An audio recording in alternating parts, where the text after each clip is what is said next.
नमस्कार विद्यार्थी मित्रांनो, लोकसेवा अकॅडमीमध्ये सर्व विद्यार्थ्यांचं स्वागत आहे. मी अप्पा आत्नोरे. आज आपण महाराष्ट्राची आर्थिक पाहणी 22-23 हे बघणार आहोत. या बघा, स्थापनेपासून हा 62वा अंक आहे.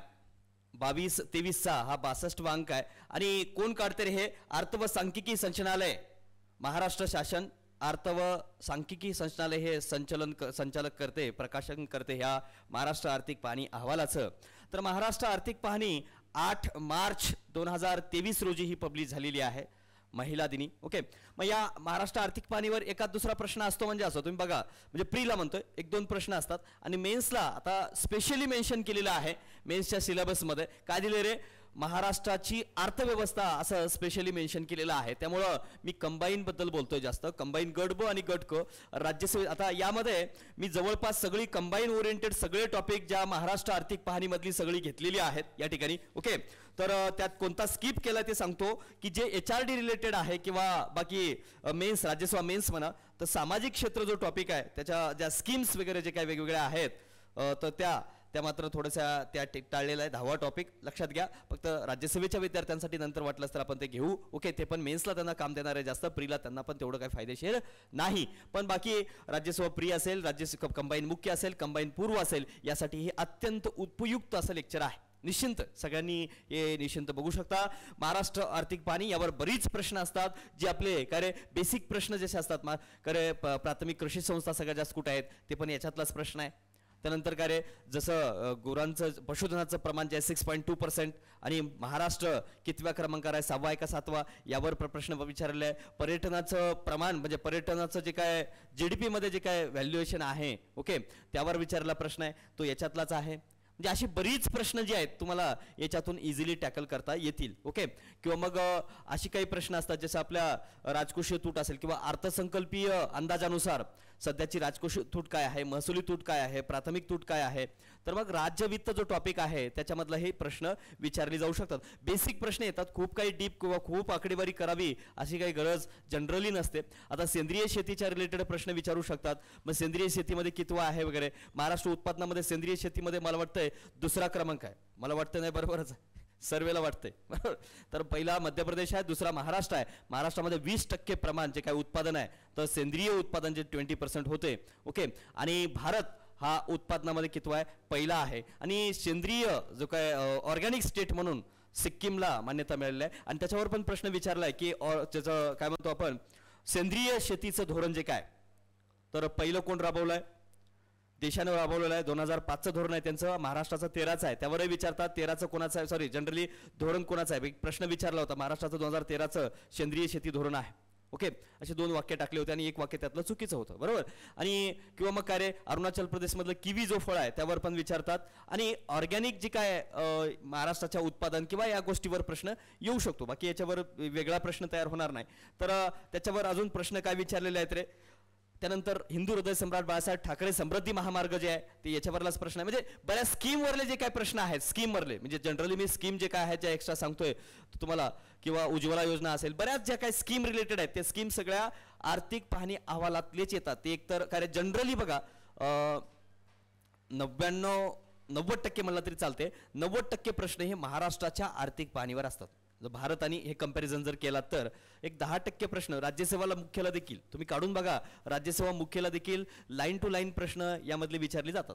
ओके, कंबाईनला प्रमाण जरी कमी असलं तरी कंबाईनला आता सध्या मात्र याच्यावर विचारण्याचं प्रमाण वाढलेलं आहे. पण कंबाईन मुख्याला इथं जरी 2 प्रश्न आले किंवा 3 आले, कदाचित एकही प्रश्न येईल. म्हणजे तुम्हाला स्पष्ट बोलतो मी, 2-3 प्रश्न येऊ शकतात किंवा 3 प्रश्न येऊ शकतात, कधी 4 पण येऊ शकतात. ते जॉग्राफी रिलेटेड पण नॉर्मल प्रश्न यातून टॅकल होऊ शकतात. पण एक लक्षात घ्या, कंबाईन मुख्यला स्पेशली मेन्शन केलेलं आहे. त्यांनी काय केलं रे, महाराष्ट्राची अर्थव्यवस्था असं स्पेशल मेन्शन केलेलं आहे. मग त्या ठिकाणी मात्र प्रश्न विचारण्याचं प्रमाण वाढवू शकते. ओके, तर आता आपण महाराष्ट्राची आर्थिक पाहणी 22-23 बघणार आहोत. ओके, तर भारताची अर्थव्यवस्था आता कितव्या क्रमांकावर आहे सर? भारताची अर्थव्यवस्था 5व्या क्रमांकावर आलेली आहे. 10व्या क्रमांकावरून 5व्या क्रमांकावर आली. कोणाच्या काळामध्ये? BJPच्या सरकारमध्ये, असं त्यांचं म्हणणं आहे, बरोबर. आणि रिकव्हरीच्या लेवलला आलेलं आहे. ओके, आता रिकव्हरी म्हणजे काय रे? रिकव्हरी म्हणजे काय बघा, जे आता V आकाराचं म्हणतो आपण, U आकाराचं म्हणतो अर्थव्यवस्था वगैरे, जे मागच्या वेळेस विचारलंय, तो कशामधला आहे? तो सर्वे मधलाच प्रश्न आहे. म्हणजे किंवा आता आपण काय करतोय, पूर्वीच्या लेवलला येतोय. अर्थव्यवस्था जी पूर्वी होती मध्ये कोविडमुळे काय गेली, खाली गेली होती. आता पूर्वी एका लेवलला, मग अर्थव्यवस्था काय केलेली, व्ही म्हणजे काय बघा, खाली आलेली, मग पुन्हा आता वर येण्याचा प्रयत्न कर, त्याला व्ही आकाराची म्हणतोय, म्हणून त्याच्यावर प्रश्न आलाय. बाकी काही नाही, असं काय वेगळं काही नसतं रे. यू आकार, व्ही आकार, बी आकार काय, मग खूप व्ही आकार म्हणजे जास्त काळ थोडासा मध्ये थांबली बाबा असा अर्थ असेल तर काय. तुम्हाला नंतर ते मी लेक्चरमध्ये सांगितले तुम्हाला की ते वेगवेगळे जे आकार आहेत, व्ही आकार, डब्ल्यू आकार, काय काय असतील ते सगळे मी सांगितलेले आहेत तुम्हाला, बरोबर. तर बघा, तर आता या ठिकाणी आपला काय करायचं आहे, महाराष्ट्र आर्थिक पाहणी थोडंफार बघा, लक्षात घ्या. आता प्रत्येकच गोष्ट या ठिकाणी आपण सर्वेचे रिलेटेड एक्स्ट्रा गोष्टी जी काय ते बघणार आहोत. तर तुम्ही अभ्यास करताना आता मी जे सर्वे घेणार आहे तेवढंच जरी व्हिडिओ बघितला तरी सर्वे वाचण्याची गरज राहणार नाही. कंबाईनच्या पोरांना तरी राज्यसेवेच्या विद्यार्थ्यांना वाचावं लागेल. मी स्पष्ट सांगतोय का, तर राज्यसेवा मुख्यच्या विद्यार्थ्यांना थोडंसं स्कीम्सवर जास्त विचारतात. मी तो टॉपिक मात्र 10वा टॉपिक स्किप केलेला आहे. ओके, तर बघा आता महाराष्ट्राचा आर्थिक पाहणी 22-23, अर्थसंकल्प जो असतो तो 23-24चा असतो. बऱ्याच जणांचं कन्फ्युजन होईल की हे 22-23 आहे, ओके, आणि अर्थसंकल्प काय असतो 23-24चा असतो. बघा, राज्याचा आकार हे मी टाकलेला आहे. का रे, राज्याचा आकार त्रिकोणाकृती आहे पण उलटा त्रिकोण आहे. स्थान विस्तार आकार म्हणला तर बरोबर. महाराष्ट्राचं अक्षवर्ती विस्तार किती आहे, 1544, 22-6, आणि रेखावर्ती विस्तार 72, 36, 80, 54. एवढंच लक्षात ठेवायचं. हे आहे म्हणजे स्थान झालं. आणि विस्तार म्हणला तर पूर्व पश्चिम विस्तार किती आहे, आपलं पूर्व पश्चिम जास्त आहे दक्षिण उत्तरपेक्षा. पूर्व पश्चिम 800 आहे आणि दक्षिण उत्तर 700 आहे. That's it. ओके, आणि क्षेत्रफळ म्हणलात म्हणजे मी इथं का सांगतोय, महाराष्ट्र स्थान विस्तार आकार आपण एका दृष्टिक्षेपात बघतोय. आणि महाराष्ट्राची राजधानी कोणती आहे रे, म्हणजे क्षेत्रफळ किती आहे महाराष्ट्राचं, 3,07,713 चौरस किलोमीटर. आणि क्षेत्रफळ हे भारताच्या किती टक्के आहे, 9.29%, बरोबर का. बघा आता, आणि भारताचं क्षेत्रफळ 32,87,263 चौरस किलोमीटर आहे. ते जगाच्या 2.42% आहे आणि पृथ्वीच्या 0.57% आहे. माहिती असलं पाहिजे, मी तुम्हाला एक्स्ट्रा पॉईंट सांगतोय. सोबत सोबत तुमचे ते प्रश्न टॅकल व्हावे या उद्देशाने हे सांगणं आहे. बघा, तर राज्याची राजधानी मुंबई आहे, देशाची आर्थिक राजधानी आहे, तर उपराजधानी हे सर्वेमध्ये दिलं आहे बरं. आणि उपराजधानी हे दिलं नाही, फक्त आर्थिक राजधानी दिलेली आहे. मी ते थोडं जोडलेलं आहे. नागपूरवर प्रेम आहे, नागपूर. ओके, आणि सांस्कृतिक राजधानी पुणे आहे. पर्यटन राजधानी औरंगाबाद, पर्यटन जिल्हा सिंधुदुर्ग, माहित पाहिजे.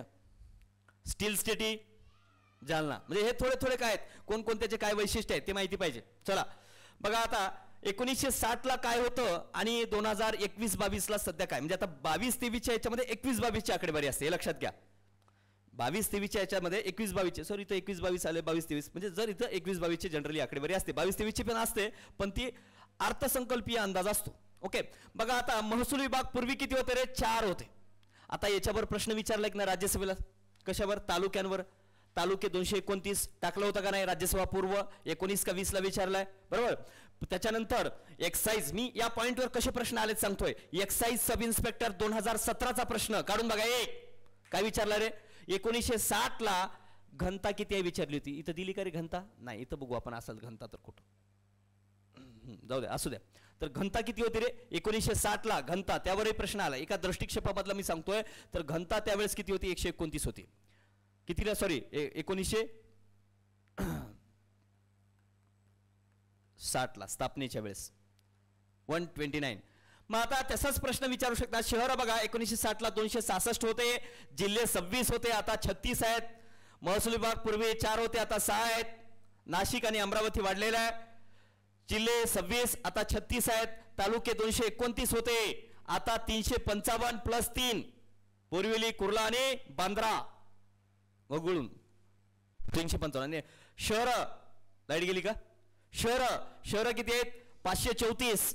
पूर्वी शहर किती होते 266, जिल्हा परिषदा 34. आणि ग्रामपंचायती, पूर्वी ग्रामपंचायती 21,636 होत्या, आता 27,832. आणि माहित असणं गरजेचं आहे बरं का. आणि पंचायत समित्या 295 होत्या, आता 351 आहेत. नगर परिषदा 219, तर आता 244 आहेत. बघा, गेल्या वर्षी 241 होत्या, आता 244 आहेत. आणि महानगरपालिका 3. आता विचारू शकतात का इचलकरंजी झालेली आहे. आजही सर्वे मध्ये 27च दिले होते, मी स्वतः 28 केले. तुम्ही म्हणसाल सर बरोबर विसरले असतील. 28वी इचलकरंजी आहे. तुम्ही म्हणाल सर 27 मी दिलं असतं सर्वेतला बघून, तुम्ही म्हणला सर सरांचं चुकलं. हे तुमचं चुकलं, यातून मी मुकलो. कळलं का? 28वी इचलकरंजी आहे. महाराष्ट्राचं मॅचेस्टर कापडाच्या बाबतीत इचलकरंजी. आणि कटक मंडळ 7 आहेत. पूर्वी 7 होते, आताही 7 आहेत. हे एवढे माहितीच असलं पाहिजे. हे बेसिक माहिती आहे. एका दृष्टिक्षेपात आपण महाराष्ट्र बघतोय. तर बघा, महाराष्ट्रामध्ये तुम्हाला सांगितलं की एका दृष्टिक्षेपामध्ये एवढ्या गोष्टी बघितल्या पाहिजे. आता नेक्स्ट बघा, नेक्स्ट मध्ये थोडं तुम्हाला या 60-61च्या गोष्टी मी थोड्या एक्स्ट्रा काही सांगतो. बघा, तर जनगणनेमध्ये आपण बघणारच आहोत, पण एक थोडं नॉर्मली माहिती असावं म्हणून सांगतोय.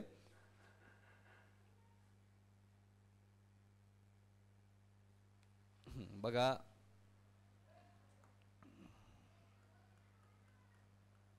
घनता असेल, साक्षरता असेल, नागरीकरण असेल,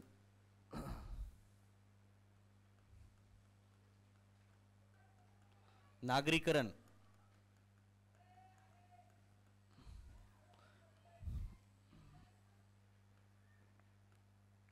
त्यानंतर नागरीकरण, नागरी लोकसंख्येचं प्रमाण असेल, स्त्री पुरुष प्रमाण असेल,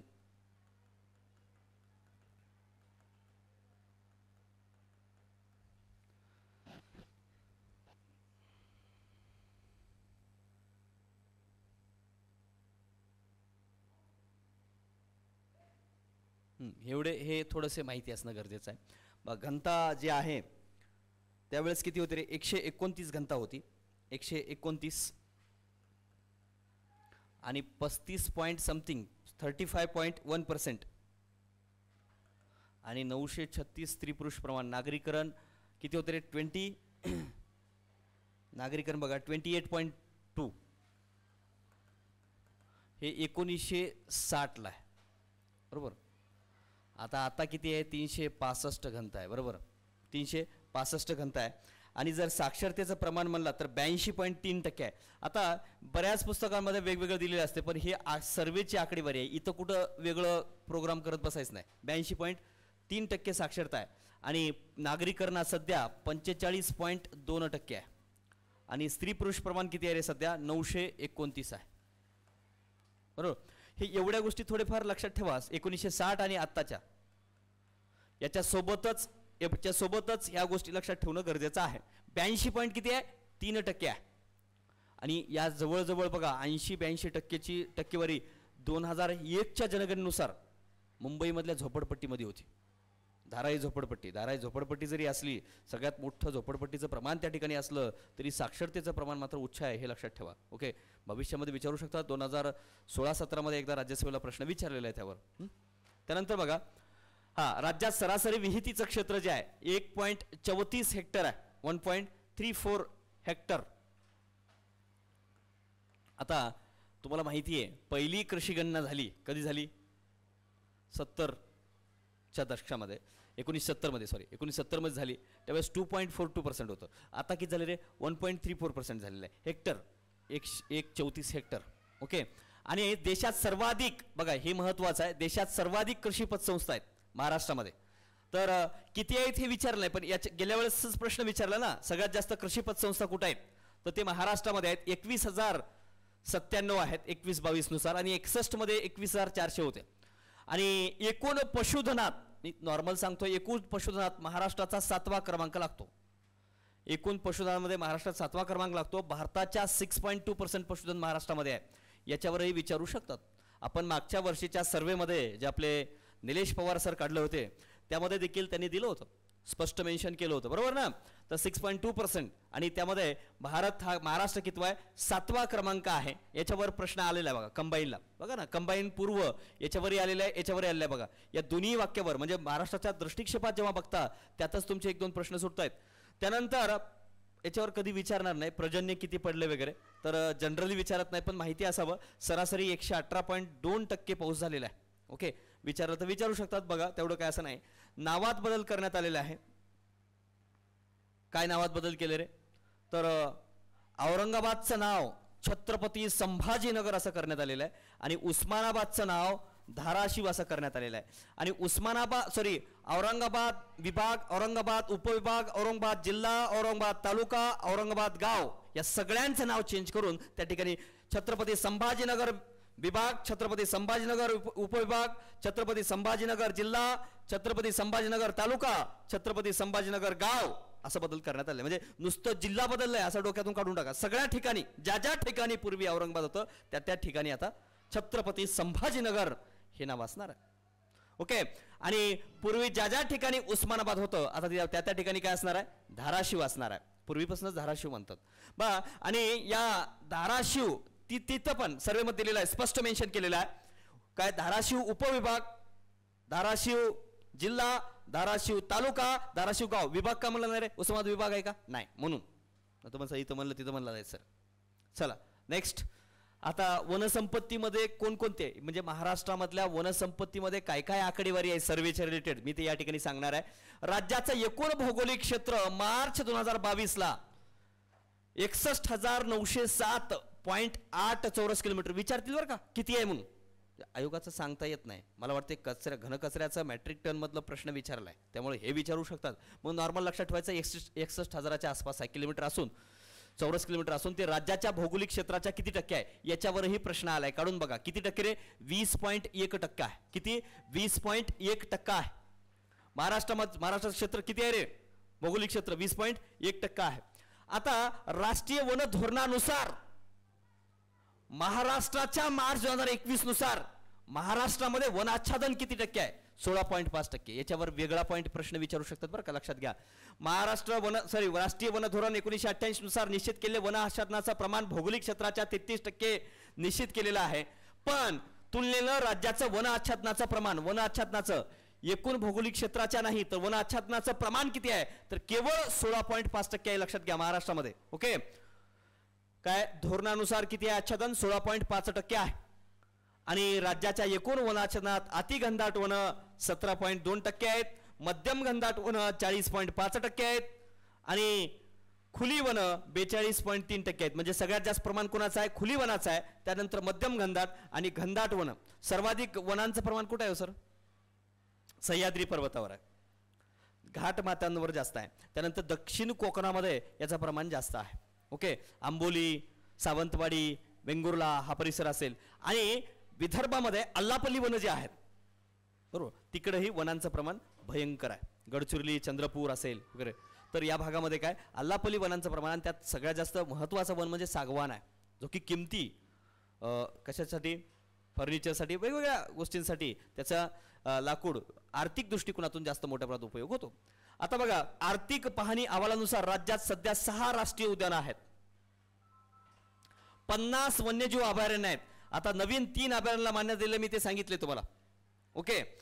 त्यानंतर काय रे 22 मध्ये 3 दिले जून 22 ला. आणि पहिल्यास काय रे 23 संवर्धित राखीव क्षेत्र झाले आहेत. आणि धोकाग्रस्त प्राण्यांना काय रे एक संवर्धित राखीव क्षेत्र घोषित करणारा महाराष्ट्र पहिला आहे. धोकाग्रस्त प्राण्यांची यादी कोण काढते, IUCN काढते. मग तशी महाराष्ट्रानं प्रयत्न केलाय म्हणून महाराष्ट्र राज्यामध्ये किती आहे, पहिला आहे. आणि वनसंपत्तीच्या बाबतीत बघा दुसरा, वन उत्पादनं कोणकोणती असतात रे महाराष्ट्रामध्ये, वनामधून इमारती व जळाऊ लाकूड हे प्रमुख असतात. बांबू, तेतूपत्ता, डिंक, गवत हे गौण उत्पादनं मिळतात. वृक्ष लागवड कार्यक्रमाची अंमलबजावणी कोण करते याच्यावर प्रश्न येऊ शकतो. तर कोण करते रे, काय वन विभाग, नंतर महाराष्ट्र वन विकास महामंडळ व सामाजिक वनीकरण योजना कधीची आहे, 1982ची आहे, ते पण लक्षात ठेवा. आणि संत तुकाराम वनग्राम योजना 6-7ची आहे. याच्यावरही प्रश्न आलेला आहे प्रिव्हियस इयरला की संत वनग्राम योजना कधीची आहे, त्यावर प्रश्न येऊ शकतो. आणि बऱ्याच दिवसापासून काय रे प्रश्न मला वाटते मला 16-17ला प्रश्न विचारला त्यानंतर विचारलं नाही. तर अवैध वृक्षतोड आणि अतिक्रमण इत्यादीपासून जंगलाचं संरक्षण करण्यासाठी नॉर्मल आहे, एका तुम्हाला पाठ करायची गरज नाही. जंगल आणि वन्यजीवांच्या महत्त्वाच्या जागरूकता निर्माण करण्यासाठी ही योजना करण्यात आलेली आहे. जेव्हा जंगलतोड झाली नाही पाहिजे, अवैध जंगलतोड झाली नाही पाहिजे, अतिक्रमण झालं नाही पाहिजे, तर यासाठी जागरूकता निर्माण करण्यासाठी वेगवेगळ्या समित्या स्थापन करून त्याच्या माध्यमातून ही कार्य करत असते संत तुकाराम वनग्राम योजना. आणि राज्य कांदळवन वृक्ष म्हणून सफेद चिप्पी, म्हणजे कांदळवनामधला एक प्रकार आहे बरं का, सफेद चिप्पी, याला कुठलं तरी ॲपल म्हणतात. तर सफेद चिप्पी याला मान्यता देण्यात आले. म्हणजे राज्य कांदळवन वृक्ष म्हणून कोणाला दिले, सफेद चिप्पी. हे कांदळवनामधला एक प्रकार आहे. आता जे आपण ही ठाणे खाडी म्हणतो, या ठाणे खाडी एक कांदळवन राज्यातलं रामसर स्थळ म्हणून घोषित केले. मी इथं का आलोय की रामसर स्थळ म्हणून घोषित केलेलं आहे. हे ठाणे खाडी हे कशासाठी आहे रे? इथं दलदलीमध्ये कोणती वृक्ष आहेत? ही कांदळवनच आहे. तिथं पण हे कांदळवन संवर्धन क्षेत्र आहे. कांदळवन संवर्धन क्षेत्र आहे. यावेळेस विचारू शकतात बरं का की भारतामध्ये का रे राज्य कांदळवन वृक्ष कोणता आहे? मग सफेद चिप्पी आहे, लक्षात घ्या. आणि राज्य फुलपाखरू ब्ल्यू मॉर्मॉन. आणि आता सिक्कीमनं पण स्वतः जाहीर केले, जवळजवळ 6-7 आणि सुरू करतात. आता जवळजवळ मला वाटते आपला पहिलं पुस्तकाचं गाव कोणतं आहे असे लक्षात ठेवा बरं का. पुस्तकाचे गावं आता 4 पुस्तकाचे गावं मी कालच सांगितलं तुम्हाला. 4 पुस्तकाचे गावं कोणते नवीन आहेत ते. ओके, पारपोली काय पहिलं फुलपाखराचं गाव वगैरे असे काय असेल तर लक्षात ठेवा. ओके, बघा आता राज्यात सध्या 3 रामसर स्थळ आहेत. देशामध्ये 75वा अमृत महोत्सवानिमित्त 75 घोषित करण्यात आलेले आहेत. आणि का रे महाराष्ट्रात 3 आहेत. नांदूर मधमेश्वर नाशिकमध्ये आहे. भारताचं भरतपूर आहे का? महाराष्ट्राचं भरतपूर आहे. कारण भारतात एक भरतपूर अभयारण्य आहे पक्ष्यांसाठी, म्हणून हे महाराष्ट्राचं भरतपूर म्हणतात नांदूर मधमेश्वरला. हे नाशिकमध्ये आहे. त्यानंतर लोणार सरोवर बुलढाणा उल्कापातामुळे निर्माण झालेलं आहे आणि जगातलं एकमेव आहे. ओके, आणि ठाणे खाडी म्हणजे असे 3 जे काय आहेत ते राज्यात सध्या रामसर स्थळ आहेत. मग प्रश्न विचारण्यासारखं कोणता आहे रे? रामसर स्थळावर विचारू शकतात, सफेद चिफीवर विचारू शकतात, त्यानंतर कशावर विचारू शकतात रे? वनांचं प्रमाण यावर विचारू शकतात. ओके, आणि कोणती वन किती आहेत त्यावरही विचारू शकतात. आता वनांच्या बाबतीत एवढ्या गोष्टी तरी लक्षात ठेवावं लागणार आहे. वेगळं एक्स्ट्रा मी तुम्हाला करंटच्या लेक्चरमध्ये बाकी सगळं सांगितलंय. फक्त इथलं सर्वेमध्ये जे आकडेवारी आहे मी या ठिकाणी सांगतोय. ओके, नेक्स्ट बघा आता महाराष्ट्र खनिज संपत्ती. फक्त हे करंट रिलेटेड आहे, सॉरी काय आर्थिक पाहणीमध्ये दिले तेवढंच देतोय मी. खनिज संपत्तीच्या रिलेटेड काय असेल तर. ओके, आणि ते बी आपल्या परीक्षेला येण्यासारखं. देशात सर्वाधिक खनिज संपत्ती उत्पादनात महाराष्ट्राचा वाटा किती आहे? महाराष्ट्रामध्ये 4% खनिज आहेत. का बाबा 4% आहे? तो कोणाला माहिती आहे का हे महाराष्ट्रात 4% असण्याचं? मला सांगा पोरो, 86.7% भाग, जवळजवळ 87% भाग हा कोण व्यापते रे? दख्खनचा पठार. कशात निर्माण झालेला आहे? ज्वालामुखी उद्रेकानं. मग ज्वालामुखीमध्ये काय म्हणजे प्राणी वनस्पती गाडल्या जातात का? वनस्पती प्राणी गाडले गेलं तरच ते खनिज निर्माण होतात, बरोबर ना? मग तो तसा काही भाग नाहीच. महाराष्ट्राचा जवळजवळ 87% भाग दख्खनचा पठार जो व्यापलेला आहे तिथं खनिज कुठली आढळत नाहीत. उरले 13% भाग. ओके, त्यातही कोणत्या खडकात आढळत रे? जांबा खडक असेल, ओके, आर्कियन खडक जे आहे किंवा गोंडवाना खडक, यामध्ये मात्र खनिज आढळतात. ते त्याचं प्रमाण मात्र कमी आहे. आणि त्यातल्या 4% म्हणजे एकूण महाराष्ट्राच्या 4% भागामध्ये काय आढळते रे? खनिज संपत्ती आढळते. आणि सर्वाधिक मला तर चंद्रपूर जिल्ह्यामध्ये आढळते. एकूण खनिज खाणी 289 आहेत. बघा महाराष्ट्र आर्थिक पाहणी अहवाल 22-23 नुसार काय रे राज्यात उत्पादनक्षम खनिज साठा असणारं सुमारे 58,000 चौरस किलोमीटर क्षेत्र आहे. विचारतील बरं का किती क्षेत्र आहे? किती आहे? 58,000 आहे. खनिज तेलाचं, सॉरी खनिज तेल म्हणतोय, खनिजांचं. ते राज्याच्या एकूण भौगोलिक क्षेत्राच्या 19% आहे. मी काय म्हणतोय इकडे कळतंय का तुम्हाला? जर आपल्याकडे भौगोलिक क्षेत्राच्या किती टक्के क्षेत्र आहे खनिजांचं तर किती आहे? 19% आहे. आणि उत्पादन किती आहे? 4% आहे. मग तुम्ही म्हणाल सर उत्पादन एवढं कमी कसं काय? एकदाच काढून पुन्हा काय, बरोबर ना? आणि महाराष्ट्र हे मॅग्नीज आणि बॉक्साईडमध्ये पहिल्या क्रमांकावर आहे. ओके, मॅग्नीजचं 40% उत्पादन महाराष्ट्रामध्ये होतं, 40% साठा आहे सॉरी, आणि बॉक्साईडचं 21%, लोखनिज 20%च्या आसपास. ओके, म्हणजे हे लक्षात ठेवा काय, त्याच्यावरही प्रश्न येऊ शकतो. आणि म्हणजे खनिज कुठं आढळतात? बघा कोकण आणि विदर्भ, पूर्व विदर्भ इथंच आढळतं, मध्ये काही नाही, मध्ये नुसतंच फिरायचं काम आहे. हा, आता राज्यात 31 मार्च 2022 रोजी प्रमुख खनिजांच्या 172 खाणी कार्यरत आहेत. ओके, आणि जर तुम्ही म्हणलात तर खनिज तेल जे आहे, खनिज तेल मुंबई आहे. मुंबईच्या कुठं आहे रे? पश्चिमेला आहे. किती किलोमीटरवर आहे? 176 किलोमीटर अंतरावर आहे. पहिली विहीर कधी खोदली गेली सर? पहिली सांगा बरं, 3 फेब्रुवारी 1974 रोजी पहिली काय खोदण्यात आली. मुंबई हाय हे तेल क्षेत्र आहे. कुठं आहे? समुद्रामध्ये, अरबी समुद्रामध्ये. मुंबईच्या पश्चिमेला 176 किलोमीटर अंतरावर आहे, माहित पाहिजे ते पण. आणि त्या ठिकाणावरून आपल्या खनिज तेलाची भारताची जवळजवळ 49% गरज भागवली जाते, 49%. आणि महाराष्ट्रानंतर जर म्हणलात तर कोणाचा नंबर लागतो रे? आसामचा लागतो, दिग्बोई वगैरे तिकडलं. ओके, कोणाचा? आसामचा. आणि त्याच्यानंतर क्रमांक म्हणलात तर मात्र कोण आहे? गुजरात आहे. हे लक्षात घ्या बरं का. सायकल, ए बाबा त्याच्यावर विचारलंय आसामवर म्हणून सांगतोय. सर्वाधिक आता याच्यावरही 16-17ची आकडेवारी विचारली होती म्हणून इथेही विचारू शकतात. इकडे बघ रे, सर्वाधिक उत्पादन 21-22 मध्ये सर्वाधिक उत्पादन काय तर दगडी कोळशाचं उत्पादन होते. दुसरा क्रमांक चुनखडीचं होते. तिसरा कच्चे लोखंड, चौथा कच्चे मॅग्नेज आणि पाचवा बॉक्साईटचं उत्पादन होते. मग यांचा क्रम विचारू शकतात. मग सर्वाधिक उत्पादन दगडी कोळसा सध्याच्या 21-22 आकडेवारीनुसार, दुसरा चुनखडी, तिसरा कच्चं लोखंड, नंतर मॅग्नेज कच्चं आणि बॉक्साईट. हे माहित पाहिजे बरं का, याच्यावर प्रश्न येऊ शकतो म्हणून हे माहित पाहिजे. आणि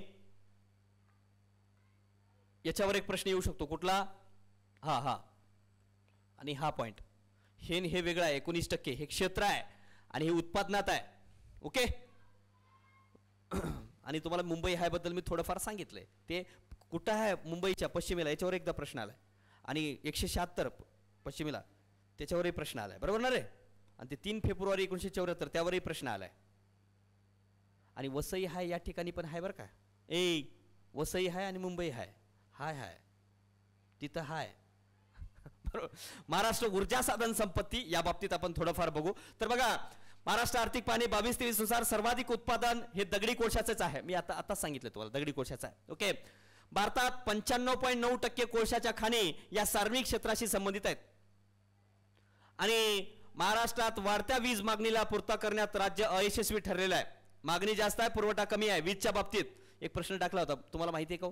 प्रश्न काय टाकला होता, जगात सगळ्यात स्वस्त वीज कोणाची आहे? भारताची आहे. हाय का रे बाबा, आपली स्वतःची गरज भागवत नाही, स्वस्त कशी असेल? बरोबर. आणि आपलं ध्येय 7 SDG मधलं 7 जे ध्येय आहे त्यामध्ये सर्वांसाठी किफायतशीर, विश्वासार्ह, शाश्वत आणि आधुनिक ऊर्जा उपलब्ध करून देणे यासाठी राज्य प्रयत्नशील आहे. तसेच शाश्वत विकासाचं ध्येय आहे आणि हे उपलब्ध करून देणे हे कार्य या अंतर्गत येते, वीज मागणी अंतर्गत. आणि 31 मार्च 2022 रोजी राज्यातला वीज निर्मितीचं एकूण स्थापित क्षमता 27,348 मेगावॅट आहे. याच्यावर प्रश्न कधी तयार होऊ शकत नाही, पण त्यापैकी खाजगी क्षेत्राचा वाटा 59.9% आहे. आणि ते वाढण्याचं कारण हे आहे, टाटावाला असेल आणि अदानीवाला इकडे आलेला आहे. टाटा अदानी आलेले आहेत. आणि सार्वजनिक क्षेत्राचा वाटा 34.8% आहे. तर संयुक्त भागीदारी आहे दोघांची मिळून तर 5% आहे. म्हणजे सगळ्यात जास्त कुठं आहे रे वीज निर्मितीमध्ये वाटा कोणाचा जास्त आहे? खाजगीचा आहे, जवळजवळ 60% आहे. आणि गव्हर्नमेंटचं किती आहे? सार्वजनिक क्षेत्र 34.8% आहे. आणि 5.3% कोणाचं आहे? ते दोघांचं आहे, जॉईंट, संयुक्त. बघा आता वीज निर्मितीच्या स्थापित क्षमतेमध्ये देशात महाराष्ट्राचा सर्वाधिक 10.9% आहे. मग असं प्रश्न विचारतील की वीज निर्मितीमध्ये स्थापित क्षमतेमध्ये सर्वाधिक हिस्सा कोणाचा आहे? कोणाचा आहे? महाराष्ट्राचा आहे. आणि महाराष्ट्रात सर्वाधिक वीज निर्मिती कोणत्या क्षेत्रामध्ये? का रे कुठल्या याच्यात नव्हते? औष्णिक होते, जवळजवळ 65%. आणि भारतात म्हणला तर 57 काहीतरी आहे, 50 का 55% आहे टोटल औष्णिक पर. आणि नंतर जलविद्युत आहे, नंतर पवन विद्युत. बऱ्याच ठिकाणी काय त्याच्यामध्ये तसं जलविद्युत दिलेलं नाही, नवीकरणीय असं दिलेले आहेत, पारंपरिक असं दिलेले आहेत. मुद्दाम मी त्यामध्ये कन्वर्ट करून मी तुम्हाला इथं सांगतोय, कारण असेच प्रश्न विचारतात. पहिलं कोणतं आहे? औष्णिक, नंतर जलविद्युत, नंतर पवन विद्युत. ओके. आणि बघा आता राज्यात विजेचा सर्वाधिक वापर कोणता होतो याच्यावरही प्रश्न आलेला आहे. औद्योगिक क्षेत्रामध्ये सर्वाधिक होतो जो एकूण विजेचा वापर. दुसरा कृषी क्षेत्रामध्ये होतो. तिसरा घरगुती क्षेत्रामध्ये होतो. सर्वाधिक काय? औद्योगिक क्षेत्रामध्ये सर्वाधिक विजेचा वापर होतो. त्यानंतर कृषी क्षेत्र. आणि पर्सेंटेज नाही लक्षात ठेवलं तरी नॉर्मल ही माहिती पाहिजे. ओके. महावितरणाचा बघा आता तुम्हाला सांगतोय, महावितरणाचा हिस्सा जो आहे 87.9% आहे. त्या खालोखाल अदानी इलेक्ट्रिसिटी मुंबई मर्यादित 5.7% हिस्सा आहे. टाटा पॉवर कंपनी मर्यादित यांचा 3.4% हिस्सा आहे. वितरण यंत्रणेत निर्मितीमध्ये नाही. तुम्हाला पहिलं काय सांगितलं? बाबा ते म्हणत तुम्हाला 87 असं काही सांगते बरं का, याला काही जमते का नाही. ही इकॉनॉमिक्स आहे, ही जॉग्राफी आहे, म्हणजे हे सगळंच आहे.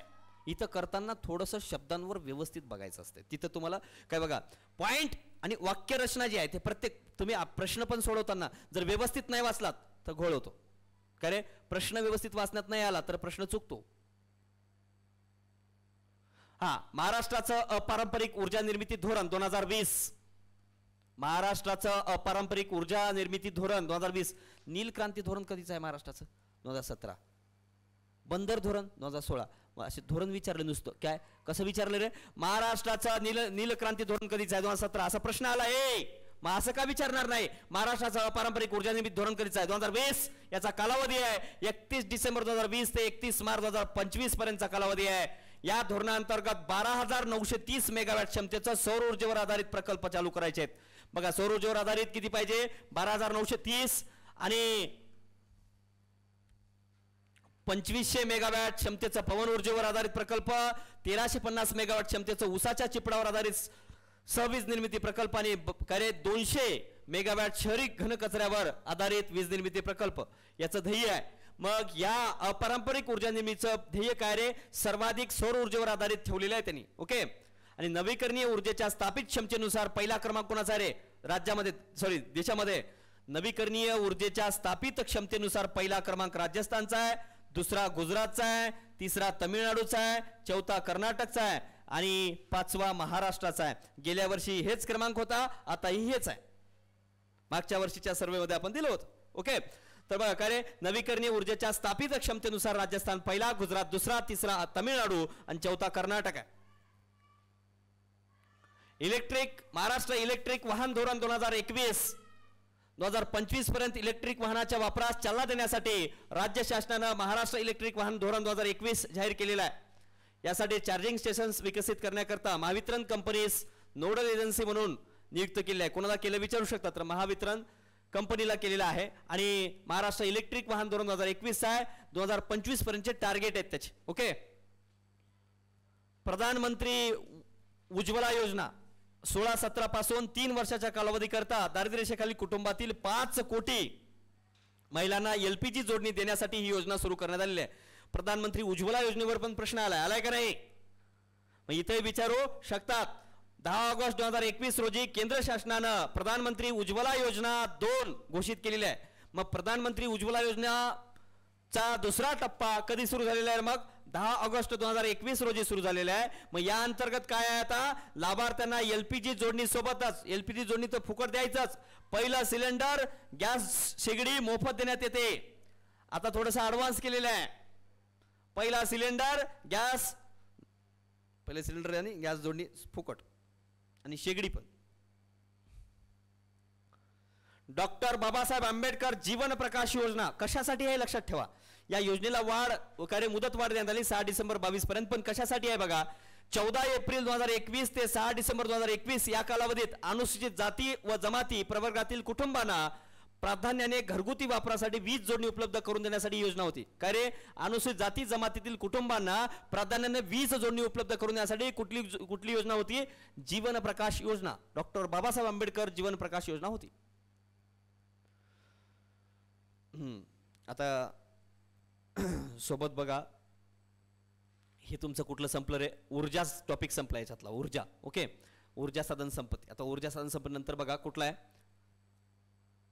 महाराष्ट्र जनगणना. आता हे काय आणलंय सर? विचित्र म्हणतात पोरात. इकडे बघ रे बाबा. काय रे? राष्ट्रीय लोकसंख्या आयोग केंद्र शासन यांनी प्रकाशित केलेल्या प्रक्षेपित लोकसंख्येनुसार, म्हणजे अंदाजित लोकसंख्येनुसार. प्रक्षेपित म्हणजे काय हो सर? अंदाजित. प्रक्षेपित लोकसंख्येनुसार महाराष्ट्राची 1 मार्च 2021 रोजी प्रक्षेपित आकडेवारी काय असेल? म्हणजे किती लोकसंख्या असेल? किती आता 21 मध्ये किती झाली? 10 वर्षांतर. आता कारण कोविडमुळे ना 2021 ची लोकसंख्या पुढे ढकलण्यात आली, बरोबर. तरी मग यांनी काय केलं बघा, तर राष्ट्रीय लोकसंख्या आयोग आणि केंद्र शासन यांनी आकडेवारी जाहीर केली. त्यानुसार आता हे सर्वेमध्ये दिले बरं का, यावेळेस विचारतील. प्रक्षेपित एकूण लोकसंख्या महाराष्ट्राची किती आहे रे? 12.44 कोटी. म्हणजे 1 कोटी लोकसंख्या वाढली असं म्हणायचं यांना. आणि प्रक्षेपित नागरी लोकसंख्येचं प्रमाण 48%, 45.2% वरून डायरेक्ट 48% पर्यंत वाढली असं म्हणणं आहे. हे प्रक्षेपित आकडेवारी बरं का, विचारतील हे. आणि प्रक्षेपित भारताच्या नागरिक लोकसंख्येचं प्रमाण 34%. इथे किती आहे? 31% आहे, 31.1% आहे. तर आता 2011 नुसार, पण हे 2021 नुसार 12.44 कोटी लोकसंख्या होईल महाराष्ट्राची, म्हणजे झालेली आहे असं म्हणणं आहे. आणि नागरी लोकसंख्या 48% झाली म्हणायचं आहे. आणि भारताचे नागरीकरण 34.4% झाले म्हणायचं आहे. आणि सर्वाधिक लोकसंख्या उत्तर प्रदेशमध्ये झालेली आहे 23 कोटी. 19 कोटीवरून 23 कोटी झाली असं म्हणणं आहे. भारताची 11.24 कोटी होती, आता फक्त किती वाढली? 1 कोटी समथिंग एवढंच वाढली असं म्हणणं आहे त्यांचं. हे प्रक्षेपित आकडेवारी आहे, सर्वे मध्ये दिलं बरं काय. ओके. चला, महाराष्ट्र कृषी. आता लोकसंख्येमध्ये एवढंच दिलंय. आता तुम्ही बाकीच्या गोष्टी तुम्हाला सांगितल्यात मी, 60 आणि आत्ताचं तुलना करून. 82.3% साक्षरता आहे सध्याची. काय रे सध्याचं काय वाढ किती आहे रे? दशवार्षिक वृद्धी दर 16% अप्रॉक्सिमेटली, म्हणजे 15.99%. देशाचं 17.7%. स्त्री पुरुष प्रमाण आपलं 929 आणि 894 0 ते 6 वयोगटातलं. हे बेसिक हे माहित पाहिजे. साक्षरता, लिंगोत्तर, त्यानंतर काय रे घनता किती आहे आता? 365, भारताची 382. नागरीकरण पूर्वी 42.2% समजा, आता 45.2% झालेलं आहे. ओके, हे माहित पाहिजे ना जनगणना. ओके, त्यानंतर बघा महाराष्ट्र कृषी अन्नधान्याच्या उत्पादनात जर क्रम म्हणला 21-22 मध्ये उत्पादनात क्रम आहे, हे लागवडीखालील क्षेत्रात क्रम आहे. आता उत्पादनामध्ये कोण आहे रे? पहिलं तांदूळ आहे उत्पादन, दुसरा ज्वारी आहे आणि तिसरा गहू आहे आणि चौथा बाजरी आहे. तांदूळ ज्वारी गहू बाजरी, तांदूळ ज्वारी गहू बाजरी कर साजरी. बरं आता बघा रे, आणि अन्नधान्याच्या लागवडीखालील क्षेत्र ज्वारी पहिला आहे, जवळजवळ 54% आहे भाग. आणि त्यानंतर तांदूळ आहे, म्हणजे सर्वाधिक आहे बरं का क्षेत्र, हे देशात सगळ्याधिक आहे तांदूळ. आणि त्याच्यामध्ये पहिला क्रमांक कोणाचा आहे? सोलापूरचा आहे. त्यानंतर गहू आणि बाजरी बघा, ज्वारी तांदूळ गहू बाजरी, काही नाही. इधर का उधर लेने का और क्षेत्र का कार्यक्रम करने का, बरोबर ना? हे इकडे आणलात की कार्यक्रम संपत्ती तुमचा, बाकी काही नाही. वरलं कार्यक्रम होते असं केलात की. ओके, त्यानंतर बघा भारतापेक्षा महाराष्ट्रात निव्वळ पेरणीखालील क्षेत्र किती आहे? 54% आहे, म्हणजे अधिक आहे. भारतापेक्षा महाराष्ट्रामध्ये काय निव्वळ पेरणीखालील क्षेत्र जास्त आहे. भारतात एकूण पशुधनापैकी 6.2%, डबल आले. प्रश्न आला म्हणून डबल आणला कसा? आता आलं योगानं चालू आहे कृषी घेतलंय. चला, तर देशात 7वा क्रमांक आहे. आणि मत्स्य उत्पादन म्हणला तर सागरी 76% गोड्या, सॉरी किती रे उलट केले का रे बाबा, गोड्या पाण्यामधलं जास्त आहे.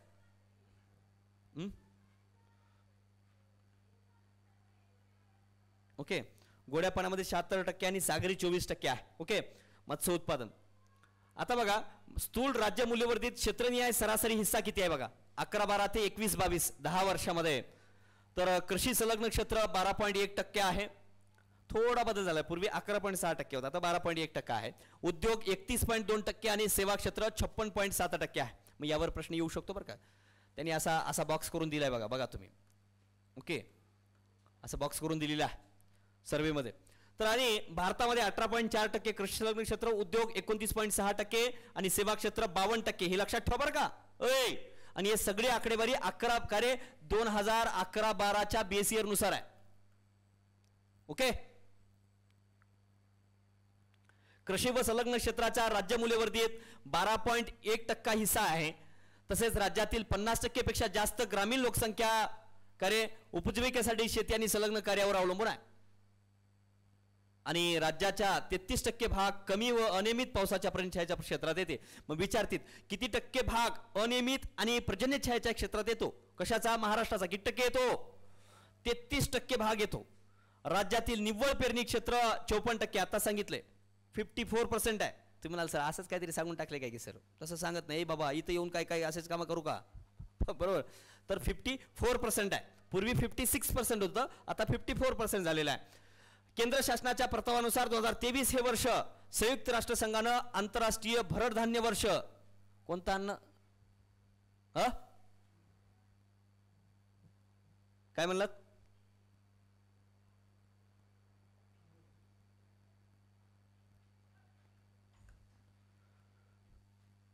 केंद्र शासनाच्या प्रस्तावानुसार 2023 हे वर्ष संयुक्त राष्ट्रसंघानं आंतरराष्ट्रीय भरड धान्य वर्ष म्हणून घोषित केलेलं आहे. त्याला स्त्री अन्न म्हणतात.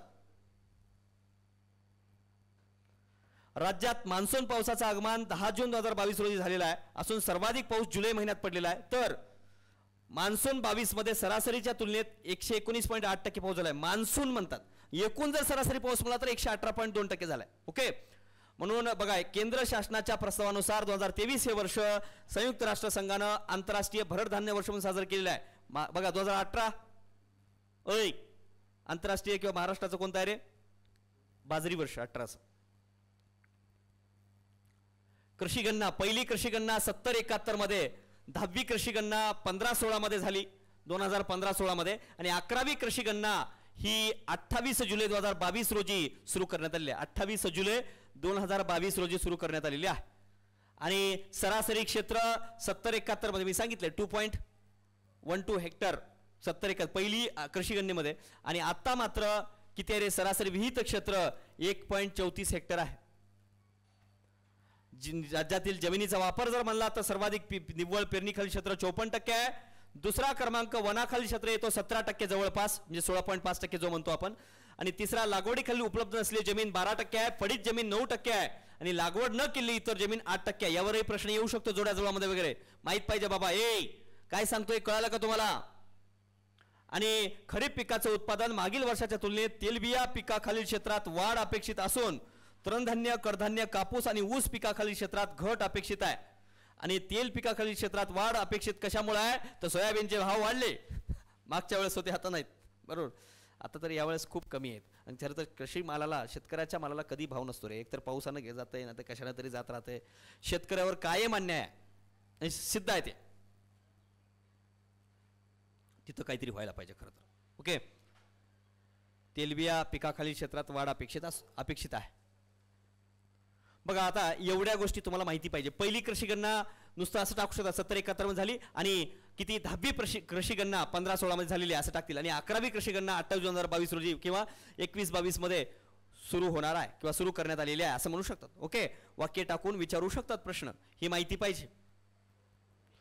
फलोत्पादन 22-23 मध्ये राज्यात 23.46 लाख हेक्टर आहे फलोत्पादनाचं क्षेत्र. आणि 22-23 मध्ये सर्वाधिक फळपिकांचं क्षेत्र म्हणलं तर आंबा आहे. याच्यामध्ये क्रम विचारू शकतात. आणि 90-91चं विचारलं होतं तर हे का विचारणार नाही, नॉर्मली विचारू शकतात. डाळिंब आहे दुसरा, आणि तिसरा द्राक्ष आहे, आणि चौथा संत्री आहे.